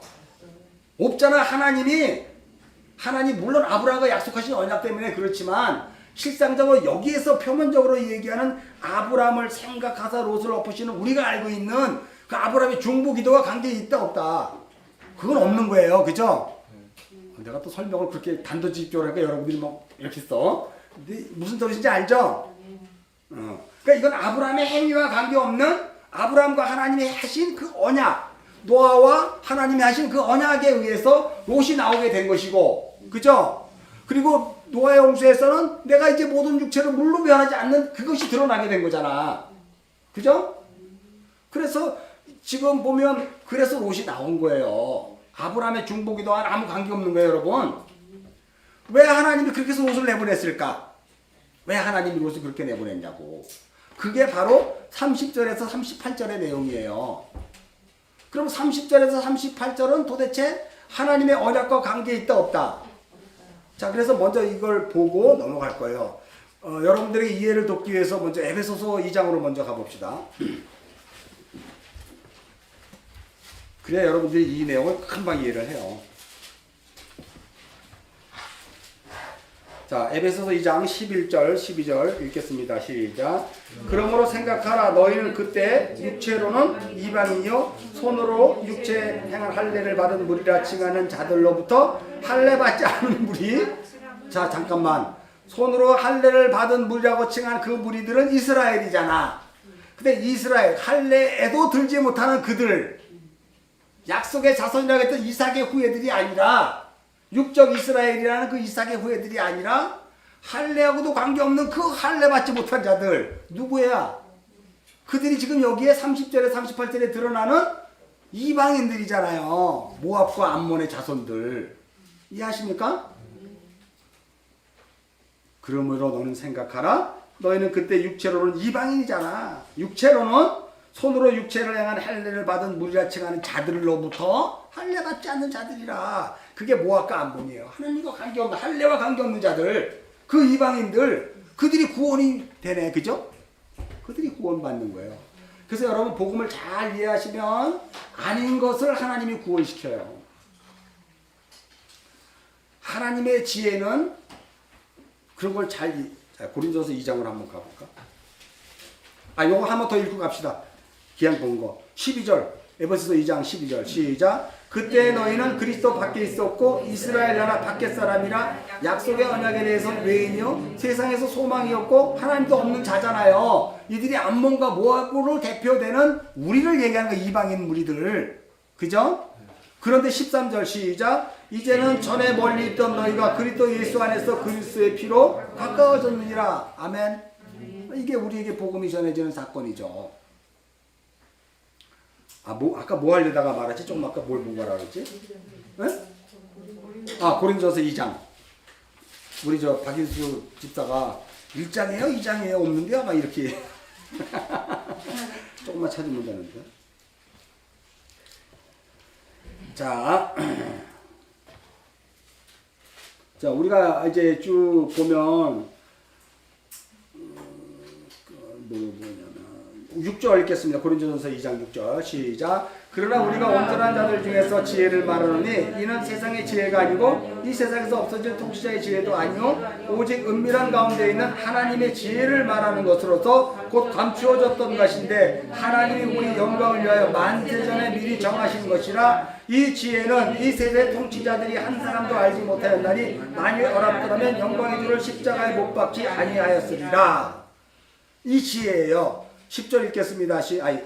같이 읽까? 9절도 읽어요. 기록된 바 하나님이 자기를 사랑한 자들 위하여 예비하신 모든 것은 눈으로 보지도 못하고 귀로 듣지도 못하고 사람의 마음으로 깨닫지도 못하게 만드는 거예요. 이 복음의 말씀으로는 우리의 생각으로는 이 복음을 하나도 모르게 만드는 거예요. 하나님께서 들어도 못 들고 봐도 못 본 소경이 되게 해야 우리가 죄가 없는 거예요. 나 소경이 아닌데 그럼 그게 죄가 있다 그래서 요한복음에서 10절 오직 하나님이 성령으로 이것을 우리에게 보이셨으니 성령은 모든 것 곧 하나님의 깊은 것까지도 통달하시니라. 11절 사람의 일을 사람의 속에 있는 영 외에는 누가 알려 이와 같이 하나님의 일도 하나님의 영에는 아무것도 알지 못하느니라. 1장 18절 읽겠습니다. 1장 18절 시작. 십자가의 도가 멸망하는 자들에게 미련한 것이요 구원을 받는 우리에게는 하나님의 능력이라. 그러니까 여러분 십자가의 도가 우리에게는 하나님의 능력인데 멸망하는 자들에게는 왜 미련한 것이 됐을까? 우리하고는 전혀 다른 그런 내용이니까. 여러분이 복음을 볼 때 십자가의 도가 정확하게 드러나는 어떤 걸로 볼 수 있기보다는 미련하고 미천하고 자꾸 보잘것없는 걸로 자꾸 드러나야 돼요. 그런 것을 어린아이라 그러고요. 작은 자라 그래요. 그래서 큰 자는 작은 자를 섬긴다 그러잖아. 큰 자를 율법이라고 이야기하면 이 율법을 통해서 작은 자가 드러나는 거예요. 그래서 항상 장자는 죽어요. 그래야 차자가 드러나는 거예요. 장자 대신 예수님이 먼저 첫 십자가에 죽자 내가 차자인 작은 자인 내가 첫 열매로 드러나는 거잖아요. 이게 복음이란 말이에요, 여러분. 이해하십니까? 근데 오늘도 보면 큰 딸, 작은 딸이 나와요. 큰 딸, 작은 딸.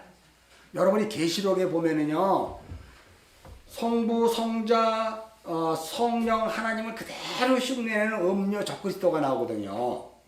계시록에 보면 계시록 13장에 보면 그 흉내내는 것들이 있어요. 그것을 모압의 행위, 발락의 행위, 음행 이런 식으로 계속 얘기하거든요.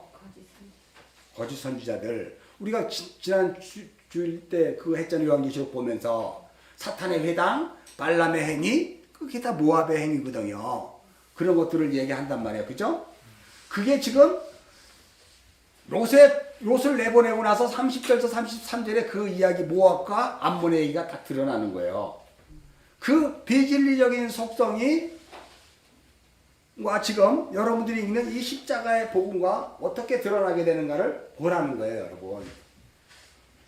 깊게 이것까지는 설명할 수 없지만 여러분들이 2장 14절을 한번 읽고 우리가 다시 넘어갔으면 좋겠어요. 2장 14절 시작. 육에 속한 사람은 하나님의 성령의 일을 받지 아니하나니 이는 그것들이 그에게는 어리석게 보이며 또 그는 그것들을 알 수도 없나니 그런 일은 영적으로 분별되기 때문이라. 그게 다 어리석게 보이기 때문에 모르는 거예요. 왜 어리석다고요? 나와 관계없으니까. 근데 성경은 다 내 얘기거든. 근데 여러분 나와 관계없는 얘기를 보는 거예요. 왜? 그걸 어리석게 본다 그래요, 성경을. 예수 그리스도 안에 있는 나를 봐야죠. 베레시트, 예수 in Jesus Christ. 구약은 베레시트, 신약은 in Jesus Christ. 그거 뭘 얘기하는 거야? 그 안에 있는 나를 얘기하는 거거든요. 나의 온전한 안식에 들어간 나. 그걸 얘기하고 있는 거를 봐야죠. 그죠?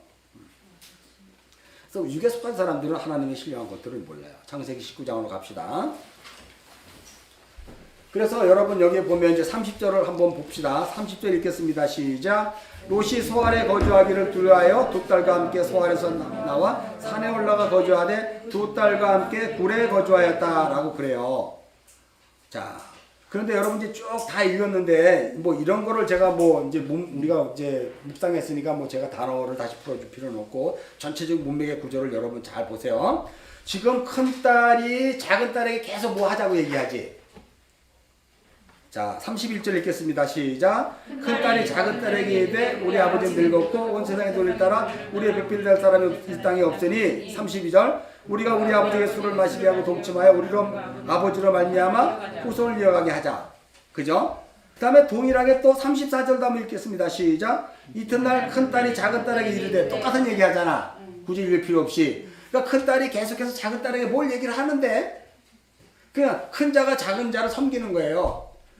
이거를 율법의 섬김이라 그래요. 복음의 섬김은 큰 자가 작은 자로 섬길 때 하나님의 씨가 드러나고 생명이 드러나는데 이 율법의 큰 자가 작은 자를 섬기면 하나님과 관계없는 생명이 드러나요.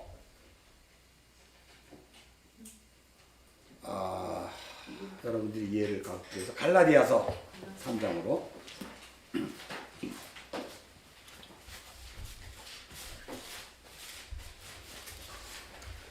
갈라디아서 자 우리가 3장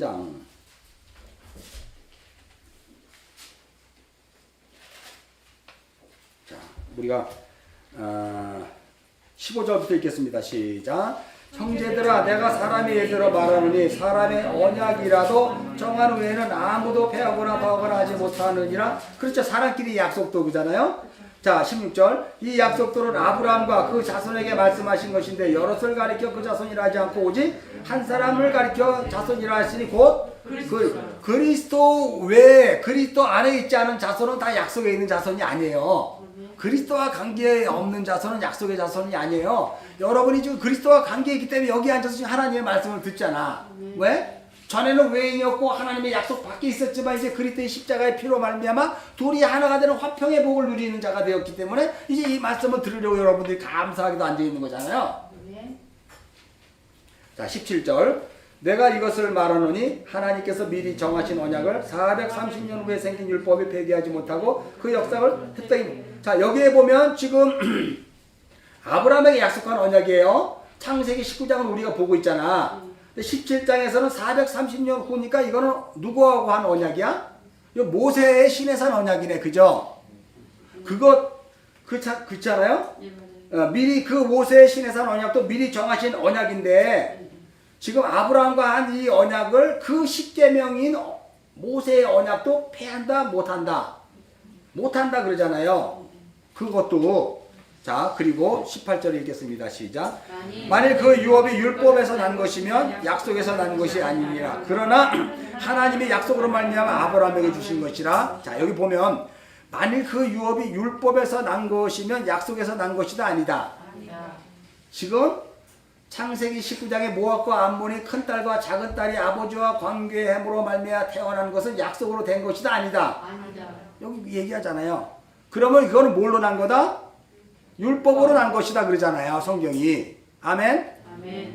자 19절 읽겠습니다. 시작. 그런즉 율법은 무엇이냐? 범법함으로 되어진 것이라 천사들을 통하여 한 중보자의 손으로 베푼 것인데 약속하신 자손이 오기까지 있을 것이라. 그게 구약의 율법은 예수 그리스도의 십자가에서 다 이뤘다 완성할 때까지는 존재하는 거잖아요. 그러므로 그 율법이 예수 그리스도의 십자가로 말미암아 완성하게 되는 거죠. 그때까지 율법이 존재하고 있는 거예요. 자 20절 그 중보자는 한 편만을 위한 자가 아니요 하나님은 한 분이시다. 그러니까 예수 그리스도도 중보자도 그분도 하나님 한 분이세요. 자 21절 그 율법이 하나님의 약속들과 흔들리는 것이냐? 결코 그럴 수 없느니라. 만일 너희 살게 하는 율법을 줬더라면 그가 반드시 율법으로 말미암아 22절 그러나 성경이 모든 것을 제 아래에 가두었으니 이는 예수 그리스도를 믿음으로 말미암는 약속을 믿는 자들에게 주려 함이니라. 또 여러분들에게 질문할게요. 여러분들이 성경 창세기를 지금 봤기 때문에 여러분이 이제 알아요. 22절에 대해서. 죄가 드러나게 되는 건 뭐 때문에 드러나는 거예요? 근데 여기서 구체적인 율법은 어떤 거야? 시내산 율법이잖아. 로마서 3장하고 5장에서 계속 그 시내산 율법을 얘기해요. 그 한 사람으로 말미암아 죄가 드러나게 되었다 그러잖아. 그 시내산 율법을 그걸 드러냈는데 여기에 보면 그러면 율법이 하나님의 약속들과 반대되는 것이지 아니다 그래요. 그러면 여러분 모압과 암몬 이 자손이 태어난 것은 율법인데 하나님의 약속과 반대되는 건가? 그러면 이거는 하나님과 관계없는 건데 나왔나? 아니라는 거잖아. 그러면 하나님의 약속하심은 아니지만 하나님의 뭐 하심이에요? 내버려 두심으로 그 자녀들이 나온 거지. 아멘 하십니까? 그런데 중요한 것은 그렇게 나온 것들을 22절에 뭐라 그래요? 성경이? 죄 아래 가두어 버렸다 그랬잖아요. 그래갖고 누구에게 준다고 이거를? 읽어요. 시작. 예수 그리스도를 믿음으로 말하는 약속을 믿는 자에게 준다 그랬잖아. 여러분들에게. 성경 말씀은 줬잖아. 여러분 이걸 뭘로 알았어요? 무슨 성경에 이런 게 다 있어. 딸하고 아버지하고 그렇게 해가지고 자식을 낳고 말이야. 이런 획책한 것이 있어? 이런 걸로 보면 여러분은 약속으로 못 보는 거야 이거를. 창세기 19장에 그 큰 딸과 작은 딸과 상관하여 롯이 딸을 낳은 거를 약속으로 보지 못하고 뭘로 본 거야? 여러분의 육체를 보되 하나님과 관계없는 외인의 입장에서 본 그런 걸로 본 거잖아 다들. 하나님과 관계없이 봤잖아. 그러면서 예수 믿는다 그랬잖아 여태까지. 하나님 안다 그러고 성경 안다 그랬잖아. 그럼 빨리 뭐 해야 돼? 시작. 회개해야죠. 여러분 몰랐으면 회개해야지. 거룩한 척하고 앉아있지 마세요. 그거 당연히 불심판 받아야 돼. 회개해야 돼요. 모르면. 23절 읽겠습니다. 시작. 믿음이 오기 전에 우리는 율법 아래 매인바 되고 계시를 받을 믿음까지는 갇힌 거예요. 믿음이 오기 전까지는 율법 아래 우리가 뭐하고 있다고? 매이고 계시될 믿음의 때까지 어떻게 해야 돼? 그 열릴 때까지 갇혀야 돼요. 다시 창세기 19장으로 와요. 읽었으니까. 창세기 19장에서 그래서 여러분 여기에 보면은요. 그 창세기 30장에 롯이 소알에 거주하길 두려워 두 딸과 함께 소알에서 나와서 산에 올라가는데요. 그 산은 창세기 22장에서 예수 그리스도의 대속의 은혜의 십자가가 세워져 있지 않은 모리아산이 아니기 때문에 아직 그 산에는 못 가는 거예요. 그러면 어디로 가야 돼? 당연히 그 산에 있는 굴로 가는 거예요. 그 굴에서 뭐 해야 돼? 믿음이 올 때까지 그 굴에 갇혀 있는 거지. 그죠? 갈라디아서가 이렇게 해석을 해주잖아. 갇혀서 믿음이 올 때까지 기다려야 되는데 지금 여기 이 두 여자는 그때까지 기다리지 못하고 뭐 했어? 우리끼리 자식을 만들자. 왜냐면 이 세상에는 생명을 낳을 수 있는 사람이 아무도 없네. 우리 아버지밖에는. 그러니까 아버지에게 손을 먹여서 우리가 자식을 만들어야 되지 않겠어 하는 지극히 정상적인 인본주의 이 복음으로 여러분들이 여태까지 예수를 믿었던 것과 동일한 생각을 좀 하고 있다는 거예요. 그거를 다른 말로 믿음이 없는 자들의 삶이라 그러고요. 그거를 우리가 갈라디아서로 한번 가봅시다. 갈라디아서인가? 갈라디아서가 아니고요. 잠깐만요. 내가 이거.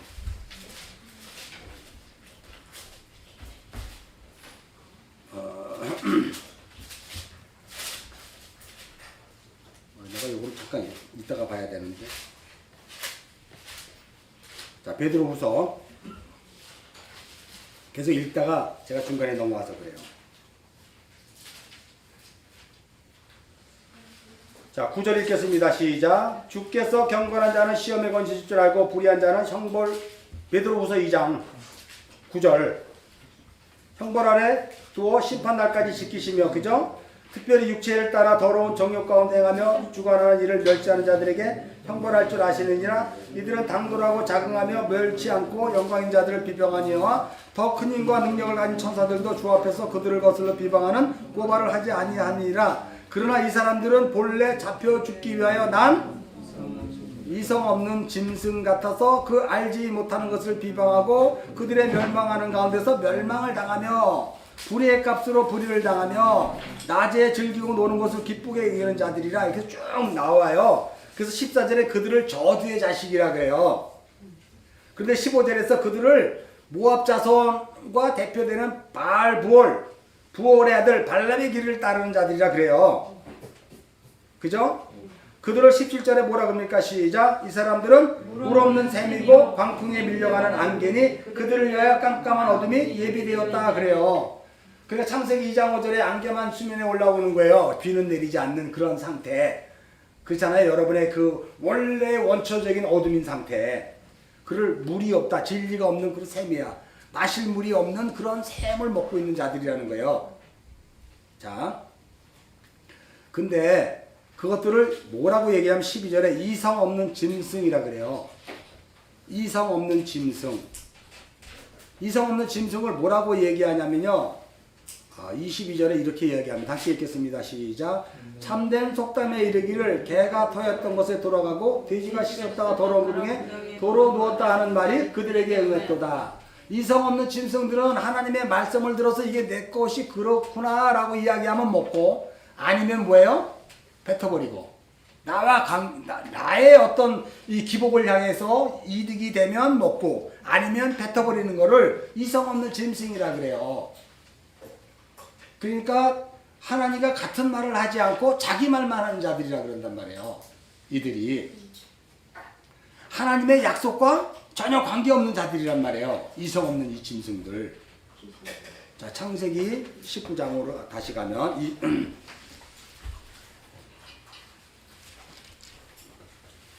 그래서 그들은 항상 두려워할 수밖에 없어요. 하나님의 진리 앞에, 십자가 앞에 두려워할 수밖에 없어요. 자, 그래서 산에 올라가 거주하되 그 두 딸과 함께 굴에 거주해야 했다는 것은 약속의 때, 믿음이 올 때까지 기다려야 되는데 그들이 기다리지 못하고 31절에 큰 딸이 작은 딸에게 얘기하는 거예요. 큰 자가 작은 자를 섬기는 거예요. 어떻게 보면 복음의 섬김과 비슷하죠. 예수 그리스도 장자로 오신 예수가 십자가로 죽고 찾아인 우리가 구원을 얻는 내용과 비슷한 이 율법, 이걸 율법이라 그러잖아. 아까 봤지. 율법이 죄냐? 율법이 약속과 관계없느냐? 아까 갈라디아서 봤잖아요. 그 율법의 특징이란 말이에요.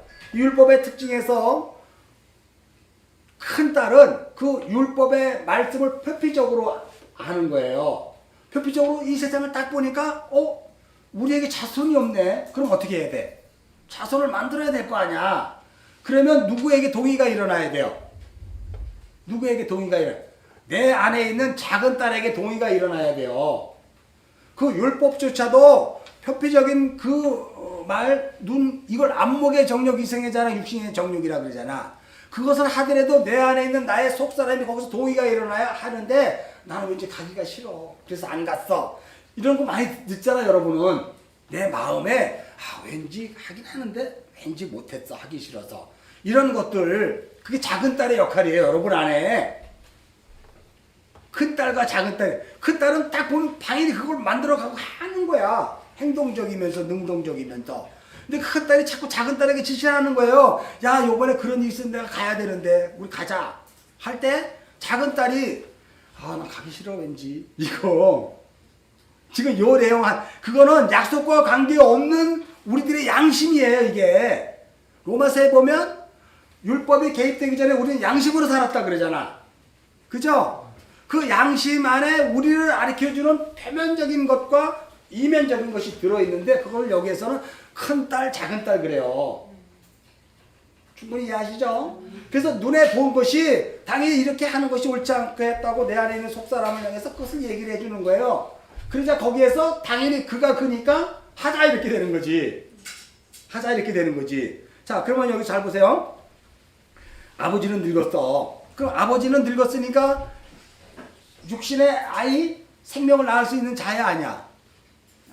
아니잖아요. 근데 여기서는 어떻게 된 게 아버지에게 술을 먹고 생명을 낳자 그럴까? 이게 바로 뭐냐면 우리가 표면적 말씀으로 보면 아버지가 늙었기 때문에 육체의 자녀를 낳을 수는 없지만 이 양심으로 우리 겉사람의 말 율법은 항상 뭔가를 알고 있어요. 우린 그걸 갖다가 이제 통밥이라 그러고 촉이 세다 그러고 또 뭐라 그러나? 뭐 그런 식으로 얘기하잖아. 내가 무슨 영험한가 봐. 맨날 이러잖아. 그것이 나의 율법적인 겉사람이 그것들을 다 알고 있는 거예요. 뭐예요? 진짜 하나님이 원하는 생명은 이 땅에는 심판을 통해서 이제 생명을 낳을 수 있는 자가 아무도 없는데 내가 가만히 보니까 그러니까 여러분 창세기 19장 끝나고 다시 보내는 얘기는 창세기 19장에서 이 두 딸은 두 언약이라 그랬잖아. 여기는 두 언약과 관계없는 두 딸이에요. 그래서 큰 딸, 작은 딸로 나오는 게 성경이 두 언약으로 나오지 않고 두 딸이라고 그러지 않고. 그죠? 그래서 지금 얘기하는 게 보니까 이런 것 같은데 했을 때 진짜 생명은 육체로 난 생명이 아니라 영적인 생명을 얻는 것이 맞아. 하고 소돔과 고모라의 심판을 통해서 두 언약으로 나왔던 그 두 딸이 여기에서는 그 율법의 그 우리의 표면적인 어떤 것들로 알아먹은 거예요. 귀신도 하나님을 안다 모른다. 귀신이 복음을 안다 모른다. 다 예수님을 말씀으로 막 시험하고 그랬잖아요. 귀신도 예수님이 오면 다 알잖아요. 율법 밖에 있는 사람들을 귀신이라 그래요. 예수 그리스도 밖에 있는 사람들을 귀신이라 그래요. 그 사람들은 다 아는 거예요. 예수의 말씀을, 그 언약을. 근데 그걸 깊이를 모르기 때문에 표피적으로는 알아. 그러니까 큰딸이 작은딸에게 우리에게 생명을 줄 수 있는 그 자식을 우리도 가져야 되는데, 내가 보니까 아버지는 늙었는데 육체의 생명을 못 낳지만 그 영적인 생명을 낳을 수 있는 분은 오직 아버지밖에 없어. 그래서 우리가 자녀를 가져야 되겠다 한 거예요. 이거는 여러분 하나님의 약속과 언약과 관계없이 그렇게 만들어진 거란 말이에요. 여러분도 조심하셔야 돼요. 이게 하나님이 허락하신 거야. 기도했더니 응답 주신 거라고 생각하시면 안 돼요. 여러 번 안에 여러분이 응답한 거라니까. 아멘 안 아멘. 그게 많이 속았잖아요. 응답 받았다 그러고 막 하다가 아니면 뭐지 이거 어떻게 된 거야? 하나님이 다른 걸 주실래나 또 이러고 있어. 그거 아니잖아요 여러분. 3시간 동안 기도가 앉아있어 봐. 하나님이 여러분에게 그거 응답했어? 기도로 다 보여줬어? 아니야. 그냥 3시간 동안 앉아있다 보니까 여러분이 여러분을 응답한 거야. 큰딸이 작은딸에게 얘기해 준 거예요. 작은딸이 큰딸에게 얘기해 준 거라니까. 이렇게까지 얘기해 주는데 여러분 진짜 찔림 없어요? 찔림 없어요? 있어요. 기도할 때 하나님이 응답 주셔가지고 했다고. 그런 사람 있으면 빨리 회개하세요. 그건 여러분의 겉사람이 여러분의 속사람에게 응답해 준 거예요. 약속과 관계없다니까. 복음과 관계없다니까. 성경이 이렇게 정확하게 지금 19장을 통해서 얘기를 해주는데 여러분 계속 뭐 기도하는 법, 하나님의 음성 듣는 법 자꾸 배우잖아요. 뭘로 배워? 말씀을 통해서 알아야지. 말씀은 절 갖다 팽개쳐놓고 무릎 꿇고 앉아있으면 절에서 목탁 두리는 사람과 똑같이. 솔직히 말해서. 안 그래요? 그래 안 그래? 그렇잖아. 그만큼 속았으면 됐지. 아직도 그걸 갖고 앉아있어서 그렇게 하면 돼요. 기도하지 말라는 얘기는 아니야. 그렇다고 여러분 그런 걸로 위해서 기도의 자리에 앉고 그런 걸로 위해서 여러분의 기복을 위해서 여러분의 원하는 것을 얻기 위해서 하나님의 다리 몽둥이를 부딪히면서까지 붙들고 손안 붙지 말라는 얘기예요. 그래서 자 작은딸이 이제 그 아버지에게만 생명이 있는 걸 알고 거기다 31절에서 한번 보세요. 단어가 어떻게 나오냐. 온 세상의 도리를 따라 이렇게 돼요. 하나님의 약속을 따라가 아니라 뭐에 따라? 온 세상의 데레크, 온 사람 모든 사람이 행하는 그 인간적인 욕망과 도로를 따라서 우리는 그래도 좀 더 나은 하나님의 생명을 담근 그 사람을 만들어야 되지 않겠어? 왜? 소돔과 심판 고모라를 봤으니까. 저거 가지면 다 죽으니까 우리가 이런 사람을 만들어야 되지 않겠어? 만들어낸 거예요. 그걸 적그리스도가 음녀가 그잖아요. 귀신의 일이라 그래. 그거를 사탄이라 그러고. 그걸 우리가 계속해서 그걸 하나님의 일로 치부하면서 여태까지 신앙생활 했던 거 여러분 기억하셔야 돼요. 이게 큰딸과 작은딸의 일을 우리가 신앙으로 알고 있었다니까. 그러면서 이래요. 우리의 배필될 사람이 이 땅에 없대. 우리의 배필될 사람, 배필이라는 것은 뭐예요? 나의 신랑 신부감이 없다는 거 아니야. 우리의 배필될 사람이 왜 없겠어요? 없다는 거야. 오직 아버지밖에 없다는 거야. 알긴 잘 알았어. 생명을 가진 자는 그밖에 없으니까. 근데 여러분 보세요. 32절 읽겠습니다. 시작. 우리가 우리 아버지에게 뭘 마셔? 술을 마시게 하고 뭐해? 그리고 아버지로 말미암아 뭐야? 그래서 여러분 잘 보세요. 32절에 아버지로 말미암아 후손을 이어가자 그러지. 큰딸이. 그 다음에 34절 읽으면 아버지로 말미암아 뭐하자? 또 작은딸이 후손을 이어가자 그래. 아멘. 그 다음에 36절에 뭐라 그래요? 결론으로 롯의 두 딸이 아버지로 말미암아 임신했다 그래. 근데 이 아버지는 성전의 아부를 얘기하는 거예요. 말씀의 성전, 진리의 성전 그잖아요. 그 아버지로 말미암아 있는데 이 아버지가 성경에서 얘기하는 그 아버지가 아니야. 여기에. 그래서 여러분 37절 38절에 보면은요. 큰딸이 아들을 낳아 이름을 했는데 모아부라 그래. 모아부. 모아부는 다른 말로 아버지로 말미암아 자식을 낳다. 아버지로 말미암아 낳은 자식. 모아부. 그리고 여기 벤암미는 내 백성. 나로 말미암아 낳은 아들. 벤암미. 무슨 소리인지 알죠? 그래서 요것들을 언어 유희를 이렇게 딱 기록을 해버린 거예요. 그럼 이건 아버지로 관계에 있는 것이 아니라 육체로 말미암아 관계에 있는 그거로 낳은 자녀들이지. 약속의 자녀가 아니고. 예? 그래서 여러분 또 한번 잘 보면 성경을 이렇게 쭉 보면은요. 지금 30절에서 38절까지 쭉 읽으면 누가 주어야? 롯이 주어예요? 돗딸이 주어예요? 두 딸이 주어잖아. 롯이 한마디라도 했어요? 안 했어요? 롯은 한마디도 안 했어. 다 두 딸이 얘기해버렸어. 그리고 더 중요한 사실 한번 여러분 성경 볼 때 찾아야 돼. 이거 찾으면 내가 내일 밥 사. 네? 두 딸이 주어인데 롯은 하나도 아무 소리도 안 나와. 드러나지도 않아. 이게 굉장히 중요한 내용이 여기 하나 딱 있어요. 자, 33절 보면은요. 그 밤에 그들이 아버지에게 술을 마시게 하고 큰딸이 들어가 그 아버지와 동침한다보다 단서가 뭘 붙었어? 막 일어나 그랬잖아요. 읽겠습니다. 시작. 그 아버지는 그 딸이 눕고 일어나는 것을 아버지와 관계 있는 거 없는 거야. 아버지는 알았어 몰랐어? 그렇죠?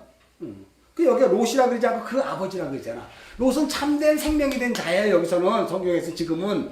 근데 여기는 롯이라 그러지 않고 뭐라 그래? 성경에서는 그 아버지. 그 아버지. 요한계시록 보면 적그리스도. 똑같이 예수님 흉내내고 하나님 흉내내는 그것들. 그 아버지라 그랬잖아요. 근데 그는 알았다 몰랐다? 몰랐다. 이게 중요한 거예요. 롯이 알았다 그러면 이거 큰 문제지.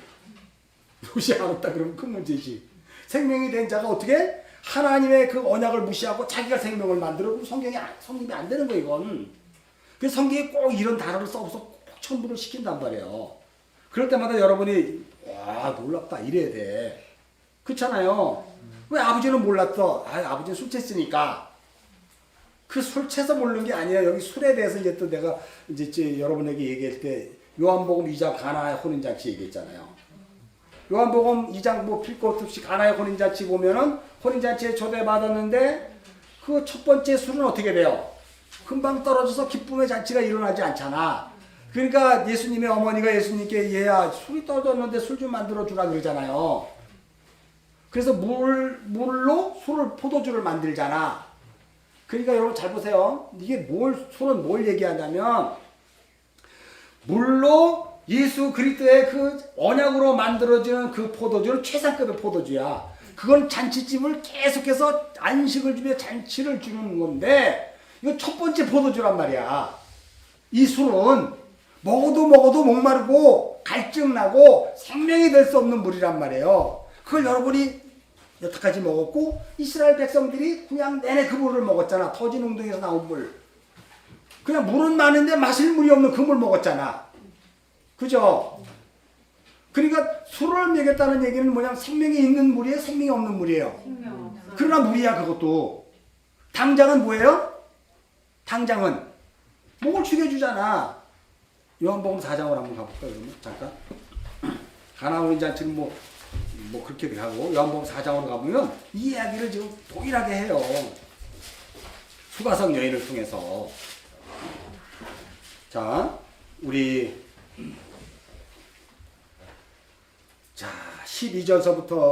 11절서부터 읽겠습니다. 시작. 여자가 이르되 주여 물기를 그릇도 없고 이 물은 깊은데 어디서 당신이 그 생수를 얻겠사옵나이까? 우리 조상 야곱이 이 물을 우리에게 주셨고 또 여기서 자기와 자기 아들들이 짐승이 다 마셨는데 당신이 야곱보다 더 크니까? 13절. 예수께서 대답하여 이르되 이 물을 마시는 자마다 다시 목마르거니와. 그죠? 내가 주는 물을 마시는 자는 영원히 목마르지 아니하리라. 내가 주는 물은 그 속에서 영생을 솟아나는 샘물이 되리라. 그러니까 15절에 여자가 그럼 나 그 물 먹겠습니다 그러잖아요. 그죠? 다시 창세기 19장으로 가요. 그래서 그 영원히 목마르지 않은 물을 먹는 그 자가 생명의 아들을 낳을 수 있는 자예요. 근데 그렇게 생명이 날 수 없는 늘 목마른 물을 먹으면 여러분하고 예수하고 관계없죠. 여러분하고 예수하고는 관계없잖아요. 여러분은 영원히 목마르지 않은 그 물을 먹는 자들이잖아 지금. 갈급해요? 말씀 때문에 갈급한 건 맞아요? 그러나 세상의 삶 때문에 갈급해요? 쪼달려가지고 기분 나빠요? 안 벌려가지고 기분 나쁘냐고. 그건 우리하고 아무 관계없는 거예요. 그건 나와 동행하는 거야. 육신의 삶과 성경을 그걸 통해 내가 좀 쓰고 있는 거라니까. 하늘의 생명책에. 그러니까 감사하지. 이걸로 내가 하나님 생명책에 지금 기록되고 내가 지금 쓰고 있는 일기를 쓰고 있네. 나 죽으면 이 일기장에 하나님의 백보자 심판 앞에서 딱 드러나겠지. 그게 성경이잖아요. 그 성경을 이렇게 지금 우리에게 줬단 말이야. 그 흔적 표적으로. 여러분의 성경이 있다니까. 지금 여러분의 인생을 기록한 성경이, 생각을 기록한 성경이 여러분의 눈에는 안 보여. 그러나 나는 둘째 하늘을 보는 자니까 여러분도 보셔야 돼. 그 성경을. 제발 진짜 제발. 그래서 이걸 준 거예요. 여기에는 지금 누구 얘기 나와? 오늘 논 얘기했고 두 딸 얘기했고 노아 얘기했고 다 했는데 그가 누구라고? 나라니까요. 나. 다윗도 나고 사울도 나고 다 나라니까요. 그걸 여러분들이 자꾸 놓치고 물 강건다 불에서 군 구경하는 자로 성경이 이렇게 써있구나. 저기에서 우리가 교훈을 얻어야지. 쟤는 그렇게 했으니까 나는 이렇게 하면 안 되지. 그래서 이렇게 해야지. 오늘을 살라 그러면 여러분 다 X야. 하나님의 언약하고 아무 관계없는 거예요. 다 이 모압 안문 이 큰딸과 두 딸의 그 속성으로 인생을 살아가는 거예요. 그걸로 예수 믿는 거예요. 저기 처음 왔는데 미안해. 내가 괜히 막 이렇게 해가지고 이해가 가? 처음 왔는데 좀 내가 심한 얘기 해갖고 지금 이거 심각한 거예요. 여러분 이 정도로 복음을 우리가 한 번도 못 들어본 소리를 듣고 앉아있다면 이거 심각하잖아요. 들려지지도 않겠지만 사실은. 자, 그래서 아버지는 모르고 그 술은 그런 술을 마시지 않은 거예요. 생명이 되지 않고 영원히 목마른 그 물 먹어봐야 그 생명의 아들이 아니잖아. 그래서 나는 자식이에요. 여기가. 표면적으로는 큰딸과 작은딸이 뭐 상관해서 롯이 그러는데 물론 그렇게 되겠지만 그 뜻이 아니라는 얘기를 여러분 명심하셔야 돼요. 이 생명이 되는 이 자녀들은 누구하고 연결돼요? 이스라엘과 연결되는 자손들이에요. 그래서 여러분 그걸 잘 이해하셔야 되는데 이스라엘과 연결되어 있는 게 우리가 신명기 2장 9절로 한번 가볼까?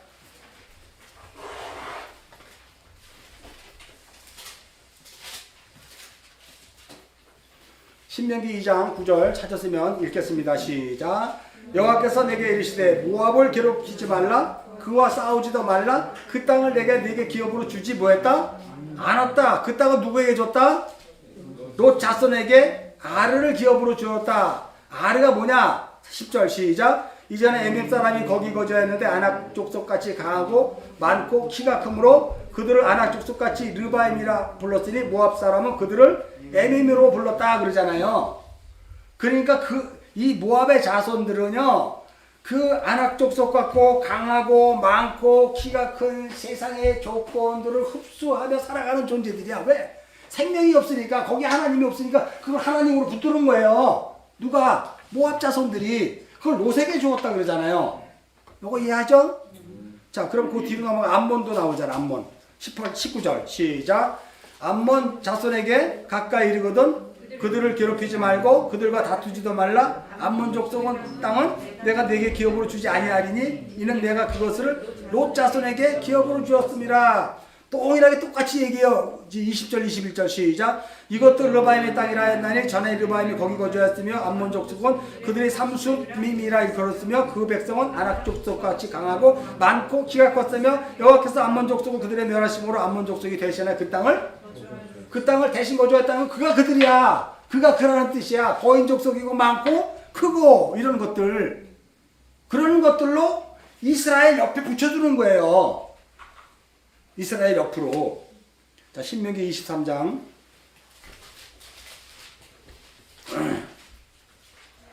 신명기 23장. 자, 3절, 4절 읽겠습니다. 시작. 암몬 사람과 모압 사람은 여호와의 총에 들어오지 못하리니 그들에게 속한 자는 10대뿐이 아니라 영원히 여호와의 총에 들어오지 못하리라. 그들은 너희가 애굽에서 나올 때 떡과 물로 너희를 길에서 영접하지 아니하였고 메소포타미아 부올 사람 부올에하다 발람에게 뇌물을 줘 너희를 저주하게 하였느니라. 5절 내 하나님 여호와께서 너를 사랑하심으로 내 하나님 여호와께서 발람의 말을 듣지 아니하시고 내 하나님 여호와께서 그 저주를 변하여 복이 되게 하였으므로. 6절 시작 내 평생에 그들의 평안함과 형통을 영원히. 여러분 그것 때문에 예수 믿었잖아. 아멘 안 아멘? 빨리 얘기해. 나의 형통함과 크고 많고 장대하고 이런 세상의 부귀 영화와 그 모든 것들을 얻기 위해서 예수 안 믿었어요? 예수 믿었잖아. 솔직히 고백해. 그것 때문에 예수 믿었다고. 그럼 나만 얘기하는 건가? 나도 그래요. 맞아요. 솔직히 고백해요. 자, 그들이 어떤 존재들인가? 열왕기상 11장 8절로 가봅시다.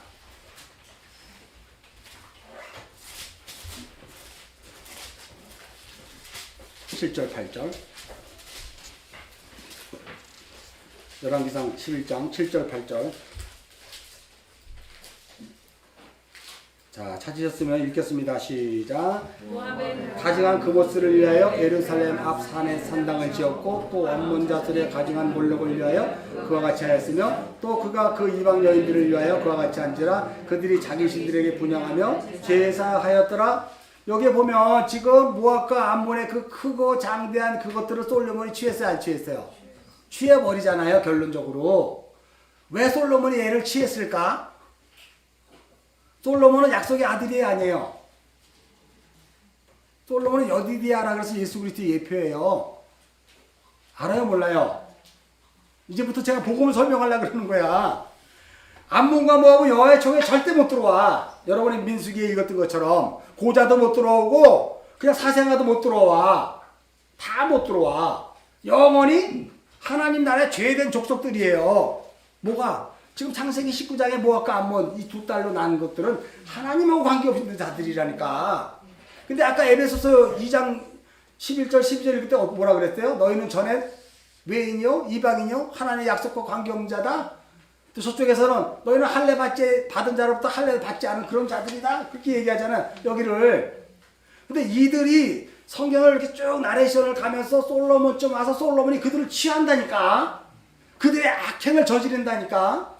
솔로몬이 누구의 예표다? 예수 그리스도의 예표. 뭐 자꾸 그걸 저주. 여러분 그러기 싫어요? 솔로몬을 남겨주고 싶어요?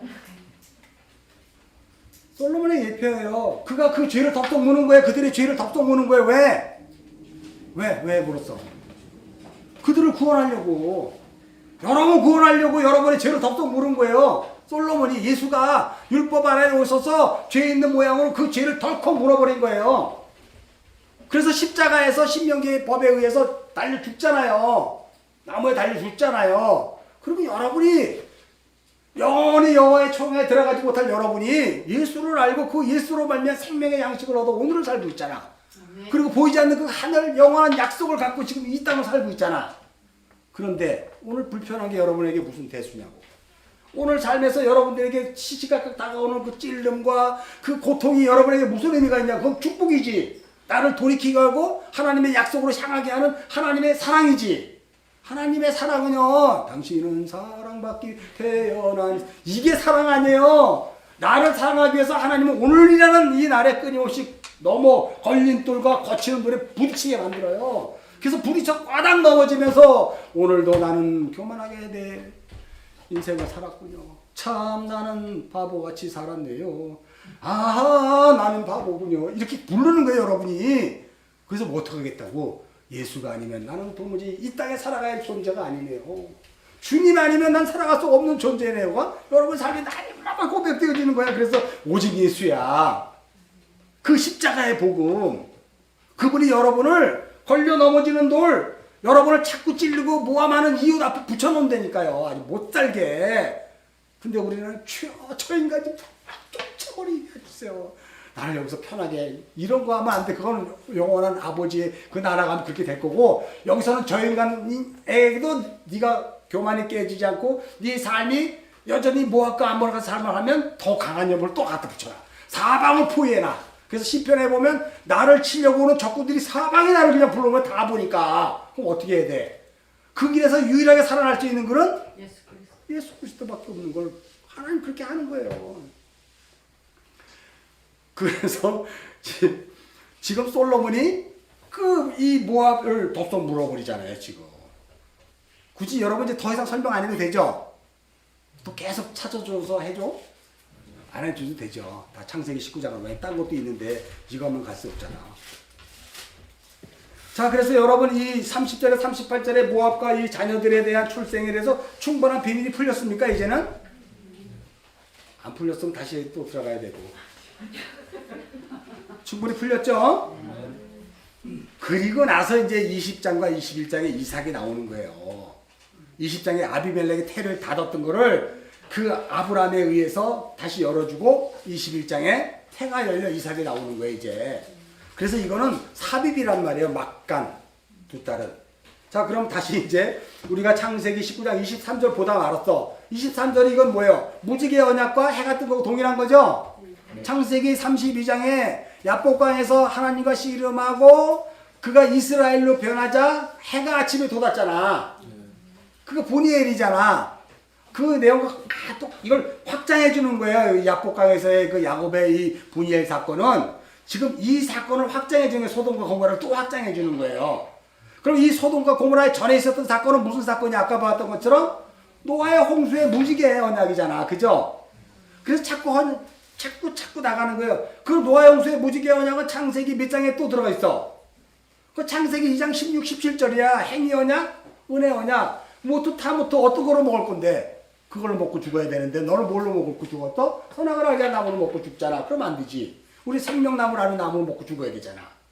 그런 걸로 자꾸 이게 계속해서 쭉 풀어져 가는 거예요. 그 성경의 이 나레이션들을. 이해하시죠?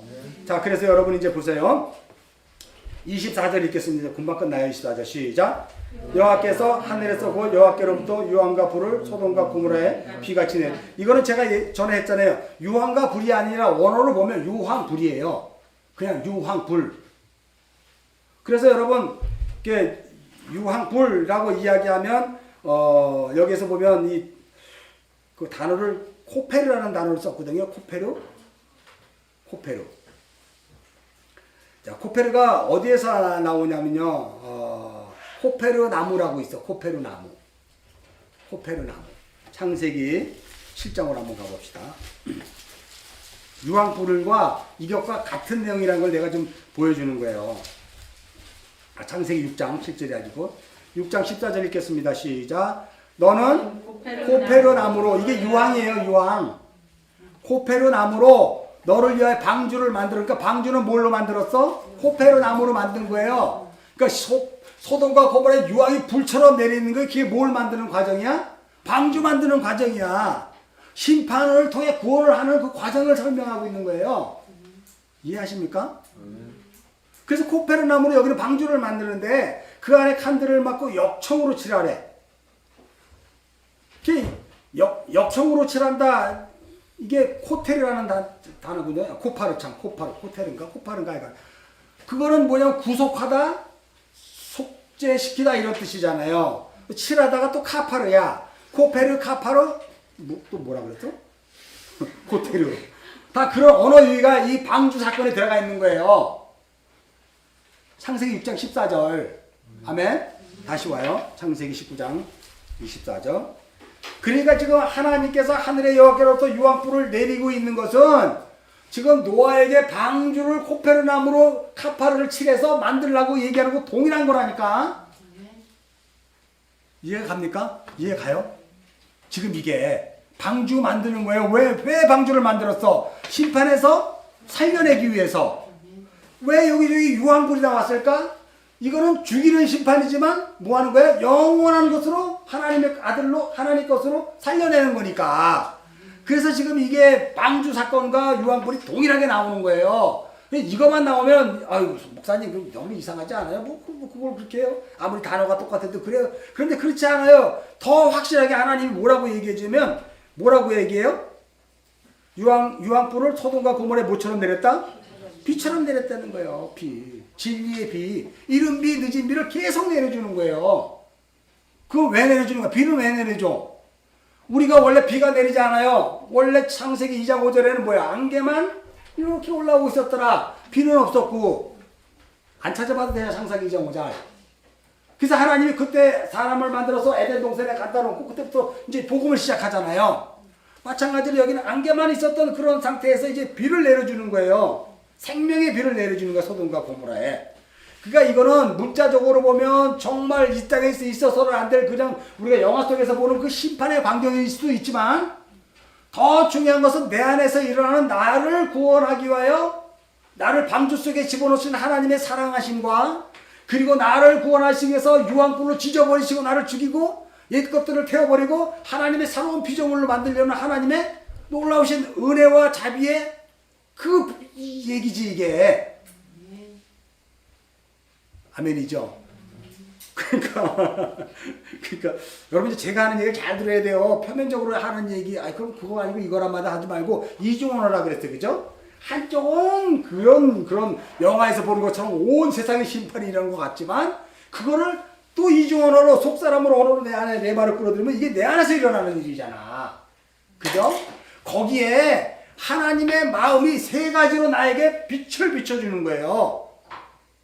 이게 이조차 왜? 내 안에 그런 존재들이 있기 때문에 나를 하나님의 세 가지의 마음으로 해석해 주는 거예요. 속사람의 말, 겉사람의 그 성전 안에 있는 거, 그리고 또 그 겉사람은 또 큰 딸과 작은 딸로 또 표현해 버렸잖아. 로마서에서 양심이라 그래, 그거를. 그 언어에다가 계속해서 하나님이 나에게 삼중적인 그런 상징으로 계속 설계해 주는 거야, 이 성경이. 그런 것들을 자꾸 여러분들이 하다 보면 이해를 보셔야 돼요. 이렇게 보여야 돼요, 어느 날. 그래서 이게 나 보입니다 라고 얘기하면 손 드세요. 그럼 제가 그 다음 주에 반드시 설교시킬 거예요. 주일날. 진짜예요. 설교는 성경을 아는 자가 하는 거지 목사가 하는 게 아니라니까 여러분. 자꾸 오해하지 마세요. 여태까지 그만큼 노예됐고 속박당했으면 됐지. 끝까지 목사가 해야 돼? 아니잖아요. 그런 게 어딨어요. 그런 게. 목사가 뭐야. 성경 조금 알았다고? 신학교 가봐 성경 가르치나 안 가르치지. 교회 성장하는 법, 또 성도들 어떻게 잘 이렇게 말 잘 듣게 하는 법, 다 이런 거 배우지. 이 비밀을 까면 안 되는데 곤란하다. 그러니까 너무 잘하세요. 제발 좀 노예되지 마. 말씀에 노예되고 교회에 노예되지 마. 교회는 노예돼야 돼. 예배당에 노예되지 마. 예배당에 제발. 거기서 못 나와가지고 계속 그래요. 야, 요한계시록 18장 4절에서는 내 백성아 거기서 나와라. 저들의 그 죄와 심판에서 네가 곧 멸망당했다. 왜 거기 앉아서 같이 멸망당하고 앉아있는 거야? 빨리 나와. 지랄 떨지 말고 존버할 때 나와. 계속 그런데 여러분들은 계속 거기 앉아있잖아. 제가 무슨 그런 기존교회에 앉아있으는 얘기가 여러분 안에 교회라고 생각하는 여러분 안에 속사람 안에서 빨리 나오라고요. 그 겉사람의 그 형식을 갖춘 것에 대해서 속지 말고 나오라는 거예요. 나는 기존에 있는 교회를 부인시킬 마음은 하나도 없어요. 기존의 교회는 좋죠. 그런 것들이 많이 있을수록 정말 우리에게 얼마나 참이 되고 보람이 되고 기쁨이 있고 의지가 돼요. 그죠? 그러나 그런 것을 통해서 우리가 잘못된 것이 있으면 여러분들이 그것을 통해서 뭐예요? 참된 진리 가운데로 나오라는 얘기예요.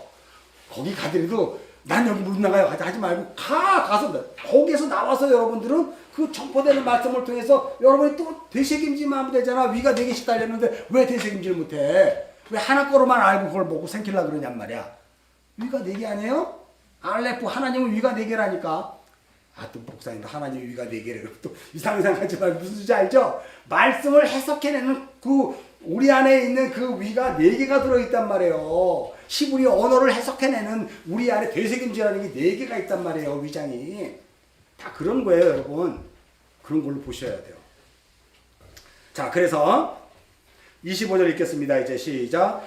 그 성들과 온 들과 성에 거주하는 모든 백성과 땅에 난 것들을 다 엎어 멸하셨더라. 자, 여기에 보면 그 성과 온 들과 성에 거주하는 모든 백성과 땅에 난 것들을 다 엎어버렸다라 그러네. 왜 이것을 엎었을까? 이거를 예수님께서 오셔서 직접 설명해 줘요. 요한복음 8장 23절.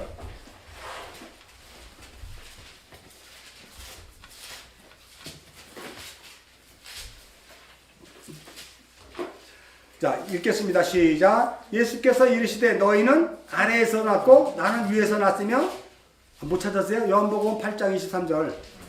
시작. 예수께서 이르시되 너희는 아래에서 났고 나는 위에서 났으며 너희는 이 세상에 속하였고 나는 이 세상에 속하지 아니하니라. 24절.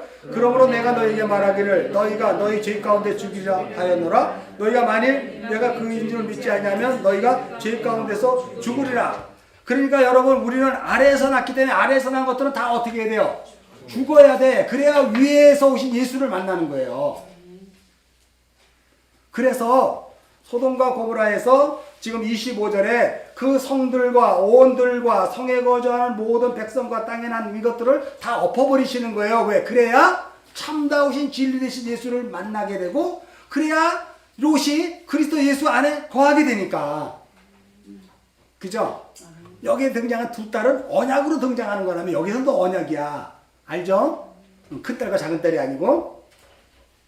자, 26절 읽겠습니다. 시작. 롯의 26절. 롯의 아내는 뒤를 돌아보았으므로 소금기둥이 되었다. 그래요. 여러분, 이게 뭘까요? 롯의 아내는 뒤를 돌아보았다는 이 단어가 나바트라는 단어인데요. 창세기 15장 5절로 한번 가볼까요? 창세기 15장 5절. 롯의 아내는요, 뭐예요? 아내는 말씀이잖아요. 진리의 말씀이잖아요. 언약의 말씀이란 말이에요. 언약의 말씀은 소돔을 심판하고 불이 유황처럼 떨어지는 이것을 알았다 몰랐다? 알았다 몰랐다? 알았지. 왜 몰랐겠어. 그죠? 말씀인데, 언약의 말씀인데 롯의 아내가. 그죠? 창세기 15장 5절 폈어요? 네. 자, 읽겠습니다. 시작. 그를 이끌고 밖으로 나가 이르시되 하늘을 우러보라.